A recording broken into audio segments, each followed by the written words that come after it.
ನಮಸ್ಕಾರ. ತೇಜಸ್ವಿಯವರ ಹುಟ್ಟಿದ ಹಬ್ಬದ ಶುಭಾಶಯಗಳು. ತೇಜಸ್ವಿ ಹುಟ್ಟಿದ ಹಬ್ಬ ಅಂತಂದರೆ ನಮ್ಮೆಲ್ರಿಗೂ ಏನೋ ಒಂದು ಸಂಭ್ರಮದ ಹಬ್ಬದ ಥರ ಆಗಿದೆ. ಭಾಳ ಸಂತೋಷ. ಕಳೆದ ಕೆಲವು ದಿನಗಳಿಂದ ತೇಜಸ್ವಿಯವರ ಹುಟ್ಟಿದ ಹಬ್ಬ ಬಗೆ ಬಗೆಯಲ್ಲಿ ಆಚರಿಸಲ್ಪಡ್ತಿದೆ. ಅವರ ನೆನಪುಗಳು ಎಲ್ಲರಲ್ಲೂ ಒತ್ತರಿಸಿ ಬರ್ತಾಯಿದೆ. ನಾನು ಮೊನ್ನೆ ಗಮನಿಸಿದೆ, ಅವರ ಹುಟ್ಟಿದ ಹಬ್ಬಕ್ಕೆ ಒಂದು ಕವಿಗೋಷ್ಠಿ ಮಾಡಿದರು. ಆಮೇಲೆ ಅವರ ಕಥೆಗಳನ್ನು ಓದುವ ಒಂದೊಂದು ಪ್ಯಾರ ಓದೋ ಚಾಲೆಂಜನ್ನು ಮಾಡಿ ತೇಜಸ್ವಿಯನ್ನು ನೆನಪು ಮಾಡಿಕೊಂಡ್ರು. ಇದೆಲ್ಲ ಬಹಳ ಖುಷಿ ಕೊಡ್ತಕ್ಕಂಥ ಸಂಗತಿ. ಯಾಕಂದರೆ ತೇಜಸ್ವಿ ಎಷ್ಟು ಮಟ್ಟಿಗೆ ನಮ್ಮನ್ನೆಲ್ಲ ಆವರಿಸ್ಕೊಂಡ್ಬಿಟ್ಟಿದ್ದಾರಪ್ಪ ಅಂಥೇಳಿ ಆಶ್ಚರ್ಯ ಆಗುತ್ತೆ. ಕನ್ನಡದ ಯಾವೊಬ್ಬ ಲೇಖಕನನ್ನು ಇಷ್ಟೊಂದು ಪ್ರಮಾಣದಲ್ಲಿ ಪ್ರೀತಿಸ್ತಕ್ಕಂಥ, ಇಷ್ಟೊಂದು ಪ್ರಮಾಣದಲ್ಲಿ ಆಧರಿಸ್ತಕ್ಕಂಥ, ಇಷ್ಟು ಜನ ಅವರನ್ನು ಅನುಸರಿಸ್ತಕ್ಕಂತಹ ಒಂದು ಸಂದರ್ಭವೇ ಬಹುಶಃ ನಾವು ನೋಡಿಲ್ಲ ಅನ್ನೋಷ್ಟು.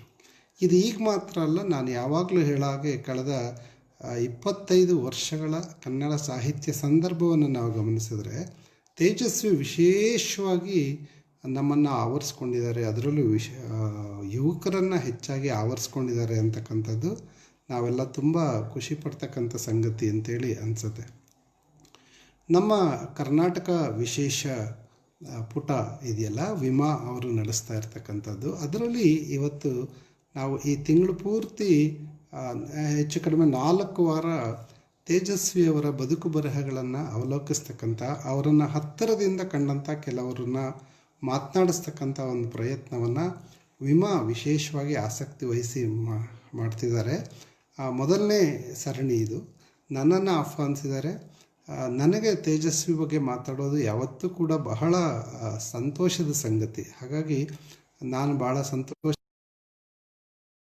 ತೇಜಸ್ವಿ ಅವರನ್ನು, ಅವರ ಕಥನವನ್ನು ಅಥವಾ ಅವ್ರ ಕಥನ ನಮಗೆ ತೋರಿದ ದಾರಿಯನ್ನು ಕುರಿತು ನಿಮ್ಮ ಜೊತೆ ಮಾತನಾಡೋದು ಅತ್ಯಂತ ಸಂತೋಷದ ಸಂಗತಿ ಅಂತ ನಾನು ಆರಂಭದಲ್ಲೇ ಹೇಳ್ತೀನಿ. ಇಂಥ ಒಂದು ಅವಕಾಶಕ್ಕಾಗಿ, ಆಮೇಲೆ ಈ ನೆನಪಿನಲ್ಲಿ ಭಾಗಿಯಾಗಿರ್ತಕ್ಕಂಥ ನಿಮ್ಮೆಲ್ಲರಿಗೂ ನಾನು ಅತ್ಯಂತ ಪ್ರೀತಿಯಿಂದ ನಮಸ್ಕರಿಸ್ತೇನೆ. ನಿಜ, ಚಂದ್ರೇಗೌಡ ಕುಲಕರ್ಣಿಯವರು ಹೇಳ್ತಾ ಇದ್ದಾರೆ, ಒಂದು ಅಯಸ್ಕಾಂತ, ಓದಿನ ರುಚಿಯನ್ನು ಹತ್ತಿಸ್ತಕ್ಕಂಥ ಗುಣ ತೇಜಸ್ವಿದು ಅನ್ನೋದನ್ನು ನಾನಾದರೂ ಕೂಡ ನಂಬಿರ್ತಕ್ಕಂಥವನು. ತೇಜಸ್ವಿಯವರ ಒಡನಾಡಿಗಳ ಕೆಲವರು ಇನ್ನೂ 3 ವಾರ ಈ ಸರಣಿಯನ್ನು ಮುಂದುವರಿಸಲಿದ್ದಾರೆ. ನೀವೆಲ್ಲ ಅವತ್ತು ಕೂಡ ಭಾಗಿಯಾಗಿ ಅಂತೇಳಿ ಅತ್ಯಂತ ಪ್ರೀತಿಯಿಂದ ನಾನು ಕೇಳ್ಕೊಳ್ತೇನೆ. ಯಾಕೆ ತೇಜಸ್ವಿ ಇಷ್ಟೊಂದು ನಮ್ಮನ್ನು ಆವರಿಸ್ಕೊಂಡಿದ್ದಾರೆ? ಯಾಕೆ ಅವರ ಕಥೆಗಳಿಗೆ ಅಂಥ ಅಯಸ್ಕಾಂತೀಯ ಗುಣ ಇದೆ? ಯಾಕೆ ತೇಜಸ್ವಿ ನಮಗೆ ಒಂದು ರೋಲ್ ಮಾಡೆಲ್ ಥರ ಕಾಣ್ತಾರೆ ಅನ್ನೋ ಕುತೂಹಲ ಯಾವತ್ತಿನಿಂದ ನಮಗಿದೆ. ಬಹುಶಃ ಇದು ಮುಂದಿನ ತಲೆಮಾರಿಗೂ ರವಾನೆ ಆಗ್ತಕ್ಕಂತಹ, ನಾವು ಮುಂದಿನ ತಲೆಮಾರಿಗೆ ಕಾಣಿಸ್ತಕ್ಕಂತಹ ಒಂದು ಭಾಳ ದೊಡ್ಡ ಜವಾಬ್ದಾರಿ ಕೂಡ ಅಂಥೇಳಿ ನಾನು ಭಾವಿಸಿದ್ದೀನಿ. ನಾನು ಕಂಡುಕೊಂಡಂತಹ ಉತ್ತರ ಏನಪ್ಪ ಅಂತಂದರೆ, ಬಹುಶಃ ತೇಜಸ್ವಿ ಅವರ ವ್ಯಕ್ತಿತ್ವ ಇದೆಯಲ್ಲ, ಅದು ಬಹುಶಃ ನಮ್ಮನ್ನೆಲ್ಲ ಆಕರ್ಷಿಸಿರ್ತಕ್ಕಂಥದ್ದು. ಆನುಷಂಗಿಕವಾಗಿ ಅವರ ಬರಹ ಕೂಡ, ಅವರ ವ್ಯಕ್ತಿತ್ವ ಬೇರೆ ಅಲ್ಲ, ಬರಹ ಬೇರೆ ಅಲ್ಲ. ಬರಹವನ್ನು ಎರಡು ಅಭಿನ್ನವಾಗಿ ರೂಢಿಸ್ಕೊಂಡಿದ್ದಂತಹ ಒಂದು ಸಾಹಿತ್ಯಿಕ ವ್ಯಕ್ತಿತ್ವ ತೇಜಸ್ವಿದು ಅಂಥೇಳಿ ನಮಗೆ ಮೇಲ್ನೋಟಕ್ಕೆ ಅನ್ನಿಸ್ತಕ್ಕಂಥದ್ದು ಇದು ನಿಜ ಕೂಡ. ಯಾಕಂತಂದರೆ ತೇಜಸ್ವಿ ನಮಗೆಲ್ಲ ಗೊತ್ತಿರೋ ಹಾಗೆ ನಗರದ ಮಧ್ಯದ ಬದುಕನ್ನು ನಿರಾಕರಿಸಿ, ಬೇಡ ನನಗೆ ಈ ಬದುಕು ಅಂತ ಹೇಳ್ಬಿಟ್ಟು ಅವರು ಈ ನಾಗರಿಕ ಜಗತ್ತಿನಿಂದ ತುಂಬ ದೂರ ಇದ್ದು ತಾನು ಬದುಕನ್ನು ಕಟ್ಕೋಬೇಕು ಅಂಥೇಳಿ ಮೂಡಿಗೆರೆಯ ಮಲೆನಾಡಿಗೆ ಬಂದಂಥವ್ರು. ಹಾಗೆ ಬಂದು ಅಲ್ಲಿ ನೆಲೆ ನಿಂತಂಥವರು ತಮ್ಮ ಸಾಹಿತ್ಯವನ್ನು ಅವರು ರೂಪಿಸ್ಕೊಂಡ ರೀತಿ ಇದೆಯಲ್ಲ, ಅದು ಭಾಳ ವಿಶೇಷವಾದ ಒಂದು ಕುತೂಹಲ ಮತ್ತು ಗಮನಕ್ಕೆ ಕಾರಣ ಆಗಿದೆ ಅಂತಕ್ಕಂಥದ್ದು ನಾವು ಗಮನಿಸಬೇಕಾಗಿರ್ತಕ್ಕಂಥ ಭಾಳ ಮುಖ್ಯವಾದ ಸಂಗತಿ. ಮೈಸೂರಿನಲ್ಲಿರುವಾಗಲೇ ಅವರ ಸಾಹಿತ್ಯಿಕ ಪಯಣ ಆರಂಭ ಆಯಿತು ಅಂತ. ಯಾಕಂದರೆ ಅವರ ಲಿಂಗಬಂಧ ಕಥೆಯ ಮೂಲಕ ತೇಜಸ್ವಿ ಅವರ ಸಾಹಿತ್ಯದ ಪಯಣ ಆರಂಭ ಆಗುತ್ತೆ. ಅದ್ರ ಜೊತೆಗೇ ಅವ್ರು ಬರೆದ ಬೃಹನ್ನಳೆ ಸೋಮುವಿನ ಸಗತಲಹರಿ ಕವಿತೆ ಇರ್ಬೋದು, ಯಮಳ ಪ್ರಶ್ನೆ ನಾಟಕ ಇರ್ಬೋದು, ಇದೆಲ್ಲದರ ನಂತರ ತೇಜಸ್ವಿ ಮೂಡಿಗೆರೆಗೆ ಬಂದಿದ್ದು ಅಂಥೇಳಿ. ಈ ನಾಗರಿಕ ಮುಖವಾಡಗಳ ಈ ಸ್ವಾರ್ಥ ರಾಜಕಾರಣದಿಂದ ಬೇಸತ್ತು ಮಲೆನಾಡಿಗೆ ಆಗಮಿಸಿದಂತಹ ತೇಜಸ್ವಿ ಅಹಂಕಾರ ಇರ್ಬೋದು, ಅಧಿಕಾರ ಇರ್ಬೋದು, ಡಂಬಾಚಾರಗಳನ್ನೆಲ್ಲ ಮೀರಿ ನಿಂತು ಬದುಕಿದಂಥವ್ರು, ಹಾಗೆ ಬರೆದಂಥವ್ರು ಕೂಡ. ಆ ಮೂಲಕ ಅತ್ಯಂತ ತಾಜಾ ಮಾದರಿಯನ್ನು ನಮಗೆ ಕಥನದಲ್ಲಿ ಕಟ್ಟಿಕೊಟ್ಟಿದ್ದಾರೆ ಅಂಥೇಳಿ. ಈ ಎಲ್ಲ ಅಂಶಗಳು ಕೂಡ ಅವರ ಬರವಣಿಗೆಯನ್ನು ರೂಪಿಸಿದೆ, ಅವರ ಬರವಣಿಗೆಯನ್ನು ನಿರ್ದೇಶಿಸಿದೆ ಅಂತಕ್ಕಂಥದ್ದು ನಾವು ಮೇಲ್ನೋಟಕ್ಕೆ ಗಮನಿಸಿದಾಗ ಕಾಣ್ತಕ್ಕಂಥ ಸಂಗತಿ. ಒಂದು ಅಪೂರ್ವ ಮತ್ತು ಅಪರೂಪದ ಸಾಧ್ಯತೆಗಳು ಅಂತ ನಾವು ಮಾತಾಡ್ತೀವಲ್ಲ, ಅದನ್ನು ನಿರಂತರವಾಗಿ ಶೋಧಿಸಿಕೊಟ್ಟಂತಹ ತೇಜಸ್ವಿ ಒಂದು ಅದ್ಭುತ, ಒಂದು ಸೋಜಿಗ, ಒಂದು ಬೆರಗುಗಳ ಒಂದು ಅನಿಯತ ಲೋಕವನ್ನು ಕನ್ನಡಿಗರಿಗೆ ಪರಿಚಯಿಸಿದ್ದಾರೆ. ಈ ಕಾರಣಕ್ಕಾಗಿ ತೇಜಸ್ವಿ ನಮ್ಮೆಲ್ಲರ ತೇಜಸ್ವಿ ಆಗಿದ್ದಾರೆ, ನಮ್ಮೆಲ್ಲರನ್ನ ಅಯಸ್ಕಾಂತಿಯ ರೀತಿಯಲ್ಲಿ ಹಿಡಿದಿಟ್ಟಿದ್ದಾರೆ ಅಂಥೇಳಿ. ಒಂದು ಭಾಗದ ಪ್ರಕೃತಿ ಮತ್ತು ಸಂಸ್ಕೃತಿಗಳ ಜೊತೆಯಾಟ ಇದೆಯಲ್ಲ, ಅದಕ್ಕೆ ಅನುಗುಣವಾಗಿರ್ತಕ್ಕಂತಹ ಮನುಷ್ಯನ ಬದುಕಿನ ಮೇಲಾಗ್ತಕ್ಕಂತಹ ಪರಿಣಾಮ ಇವ್ರ ಕಥೆಗಳ ಅಭ್ಯಾಸದಿಂದ ನಮಗೆ ಸಿಗ್ತಕ್ಕಂತಹ ಭಾಳ ದೊಡ್ಡ ಲಾಭ ಅಂಥೇಳಿ ನಾನು ಭಾವಿಸ್ತೇನೆ. ತೇಜಸ್ವಿ ಸಾಹಿತ್ಯ ಪ್ರಕಾರಗಳ ಸೀಮೋಲ್ಲಂಘನೆಯನ್ನು ಮೀರಿ ಬೆಳೆದು ನಿಂತಂಥವ್ರು.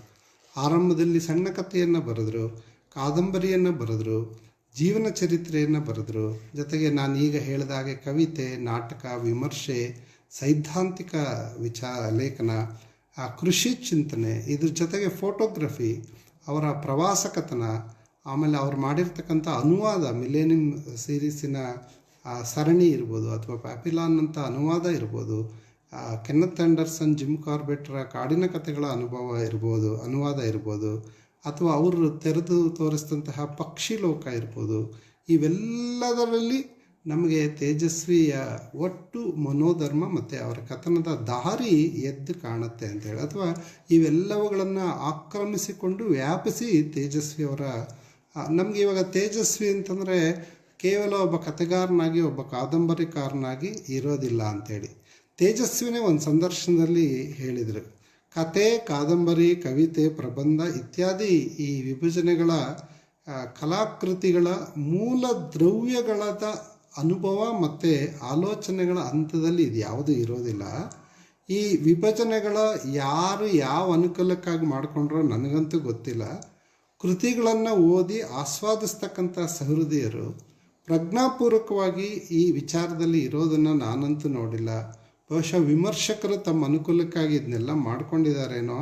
ಅವ್ರ ತಾಳಕ್ಕೆ ತಕ್ಕ ಹಾಗೆ ಅನುಸಾರವಾಗಿ ಹೆಜ್ಜೆ ಹಾಕ್ತಾ ಬರೆಯೋದು ನನ್ನ ಕೈಲಂತೂ ಸಾಧ್ಯ ಆಗಲ್ಲ ಅಂಥೇಳಿ ತೇಜಸ್ವಿ ಹೇಳಿದ್ದ ಮಾತನ್ನು ನೆನಪಿಟ್ಕೊಂಡು ನಾವು ಬಹುಶಃ ನಮ್ಮ ಚರ್ಚೆಯನ್ನು ಮುಂದುವರಿಸ್ಬೋದು ಅಂತ ಅನಿಸುತ್ತೆ. ಇದು ತೇಜಸ್ವಿಯವರ ಕೃತಿಗಳ ಪರಿಶೀಲನೆ ಅಂತ ಅನ್ಬೇಕಾದ್ರೆ ನಮಗೆ ಅದು ಕೇವಲ ಒಂದು ಸಾಹಿತ್ಯದ ಅಧ್ಯಯನವಾಗಿ ಮಾತ್ರ ಕಾಣೋದಿಲ್ಲ. ಬದಲಿಗೆ ಆ ತೇಜಸ್ವಿ ಸಾಹಿತ್ಯದ ಕೃತಿ ಒಟ್ಟು ರಚನೆಯ ಸಾಹಿತ್ಯಿಕ ಮತ್ತು ಚಾರಿತ್ರಿಕ ಸಾಂಸ್ಕೃತಿಕ ಸಂದರ್ಭದ ಪರಿಶೀಲನೆ 4 ದಶಕಗಳ ಕಾಲ ತೇಜಸ್ವಿ ಸಾಹಿತ್ಯ ರಚನೆಯಲ್ಲಿ ತೊಡಕೊಂಡಂಥವರು. ಅವರ ಆ ಹುಡುಕಾಟದ ದಾರಿಯ ಕಥನ ಕ್ರಮದ ಅಧ್ಯಯನವೇ ಒಂದು ವಿಶೇಷವಾದ ರೀತಿದು ಅಂಥೇಳಿ.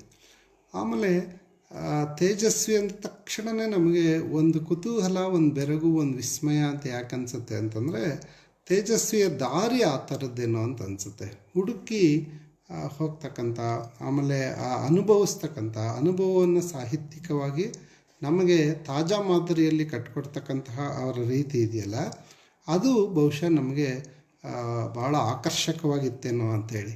ಈ ಮೂಲಕ ತೇಜಸ್ವಿ ಕಥನ ನಮಗೆ ತೋರಿಸೋದೇನಪ್ಪ ಅಂತಂದರೆ, ಯಾವುದು ನಮ್ಮ ಅನುಭವಕ್ಕೆ ನಿಲುಕುತ್ತೋ, ಯಾವುದು ನನ್ನ ಅರಿವನ್ನು ಬೆಳೆಸ್ತಾ ಇದೆಯೋ ಅದನ್ನು ಸಾಹಿತ್ಯ ಅಭಿವ್ಯಕ್ತಿಯಲ್ಲಿ ರೂಢಿಸ್ಕೊಳ್ತಕ್ಕಂಥದ್ದು ಭಾಳ ಮುಖ್ಯವಾದ ದಾರಿ ಅನ್ನೋದನ್ನು ತೇಜಸ್ವಿ ನಮಗೆಲ್ಲ ಹೇಳ್ಕೊಟ್ಟಿದ್ದಾರೆ ಅಂತಕ್ಕಂಥದ್ದು ಭಾಳ ಮುಖ್ಯ ಅಂಥೇಳಿ ನನಗನ್ಸುತ್ತೆ.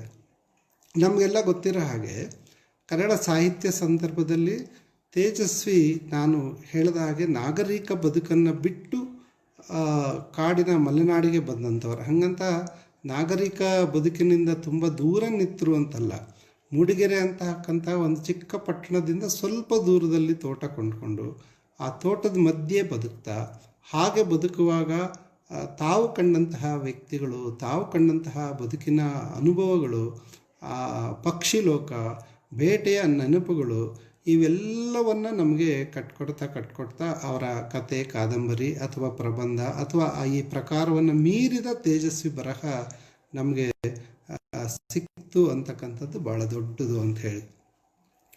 ನಮಗೆ ತೇಜಸ್ವಿ, ನಾನು ಮೂಡಿಗೆರೆಯಲ್ಲಿ ಕೆಲಸ ಮಾಡಿದಂಥವನು. ತೇಜಸ್ವಿ ಅವರನ್ನು ಭಾಳ ಹತ್ತಿರದಿಂದ ನೋಡಿದ್ದೀನಿ. ಸಾಧ್ಯ ಆದಷ್ಟು ಅವರ ಕೃತಿಗಳ ಹೊರತಾದ ಅವರ ಆಸಕ್ತಿಯನ್ನು ಕುರಿತು ನಾನು ಅವ್ರ ಜೊತೆ ತುಂಬ ಸಲ ಮಾತನಾಡಿದಂತಹ ವ್ಯಕ್ತಿ. ಅವ್ರು ಮಾತಾಡಬೇಕಾದ್ರೆ ಒಂದು ಸಲ ಒಂದು ಸಂಗತಿ ಹೇಳಿದರು. ನಮ್ಮ ತಂದೆ ಇದ್ದಾರಲ್ಲ, ನಿಜವಾಗ್ಲೂ ಜಗತ್ತಿನ ಶ್ರೇಷ್ಠ ತಂದೆ ಕಣ್ರಿ ಅವರು ಅಂತ ಹೇಳಿದರು. ನಾನು ತಮಾಷೆ ಮಾಡಿದ್ದೆ, ಯಾಕೆ ಸರ್ ಹಾಗಂತೀರ, ಕುವೆಂಪು ಅವರ ಮಗ ನೀವು ಅನ್ನೋ ಹೆಮ್ಮೆನ, ಅಥವಾ ಕುವೆಂಪು ಜ್ಞಾನಪೀಠ ಪಡೆದಂಥ ಕಾವ್ಯವನ್ನು ಬರೆದಂತಹ ಮಹಾಕವಿ ಮಗ ಅಂತನೋ, ಆ ಅರ್ಥದಲ್ಲ ಈ ಮಾತು ಅಂತಂದಾಗ, ಇದು ಯಾವುದೂ ಅಲ್ಲ, ನನ್ನ ಇಷ್ಟದ ಬದುಕನ್ನು ಕಟ್ಟಿಕೊಳ್ಳೋದಕ್ಕೆ ನಮ್ಮ ತಂದೆ ನನಗೆ ಸಮ್ಮತಿಸಿದ್ರಲ್ಲ, ಅವಕಾಶವನ್ನು ಕೊಟ್ಟರಲ್ಲ, ಸ್ವಾತಂತ್ರ್ಯವನ್ನು ಕೊಟ್ಟರಲ್ಲ, ಇದು ಬಹಳ ದೊಡ್ಡದು ಅಂತ ಅನಿಸುತ್ತೆ. ಯಾಕಂತಂದರೆ ತಾವು ಒಬ್ಬ ಈ ಅಕಾಡೆಮಿಕ್ ವ್ಯಕ್ತಿಯಾಗಿ, ಯಾಕಂತಂದರೆ ಕುವೆಂಪು ಕವಿಯಾಗಿ ಹೇಗೆ ಮುಖ್ಯರೋ ಅವರು ಪ್ರಾಧ್ಯಾಪಕರಾಗಿದ್ದರು ಅನ್ನೋದು ಭಾಳ ಅಷ್ಟೇ ಮುಖ್ಯ. ಅವರು VC ಆಗಿದ್ದಂಥವ್ರು. ತಮ್ಮ ಮಗ ತಮ್ಮ ಹಾಗೆ ಸಾಹಿತ್ಯವನ್ನು ಓದಿ ಅದರಲ್ಲಿ ತೊಡಗಬೇಕು ಅಂತ ಯಾವುದೇ ಅಪೇಕ್ಷೆಯನ್ನು ಪಡೆದೆ, ತಮ್ಮ ವಿಚಾರವನ್ನು ಮಗನ ಮೇಲೆ ಹೇರದೆ, ನಿನ್ನ ಆಸಕ್ತಿ ಏನಿದೆಯೋ ಆ ಥರ ಬದುಕನ್ನು ಕಟ್ಕೊ ಹೋಗು ಅಂತ ಬಿಟ್ರಲ್ಲ. ಪ್ರತಿಯೊಬ್ಬ ತಂದೆ ತಾಯಿಗಳು ಮಾಡಬೇಕಾಗಿರೋದು ಇದನ್ನೇ. ಮಕ್ಕಳ ಆಸಕ್ತಿ ಏನು, ಮಕ್ಕಳ ಕನಸೇನು ಅಂತ ಕೇಳ್ತಕ್ಕಂತಹ ತಂದೆ ತಾಯಿಗಳು ಸಾಧ್ಯ ಆದರೆ ಅದನ್ನು ಪ್ರೋತ್ಸಾಹಿಸ್ತಕ್ಕಂಥ, ಅದಕ್ಕೆ ನೀರೇರಿತಕ್ಕಂತಹ ಕೆಲಸ ಮಾಡಿಬಿಟ್ರೆ ಸಾಕು, ಮಕ್ಕಳು ಅವ್ರ ಬದುಕನ್ನು ಅವರೇ ಕಟ್ಕೊಳ್ತಾರೆ ಅಂತ ತಮ್ಮ ಬದುಕನ್ನೇ ಉದಾಹರಣೆಯಾಗಿ ಅವರು ಹೇಳಿದ ಮಾತಿದೆಯಲ್ಲ. ಯಾಕಂದರೆ ಕುವೆಂಪು ತಮ್ಮ ಮಗ ಒಂದು ಯೂನಿವರ್ಸಿಟಿಯ ಪ್ರಾಧ್ಯಾಪಕ ಆಗಲಿ ಅಂತ ಬಯಸಲೇ ಇಲ್ಲ.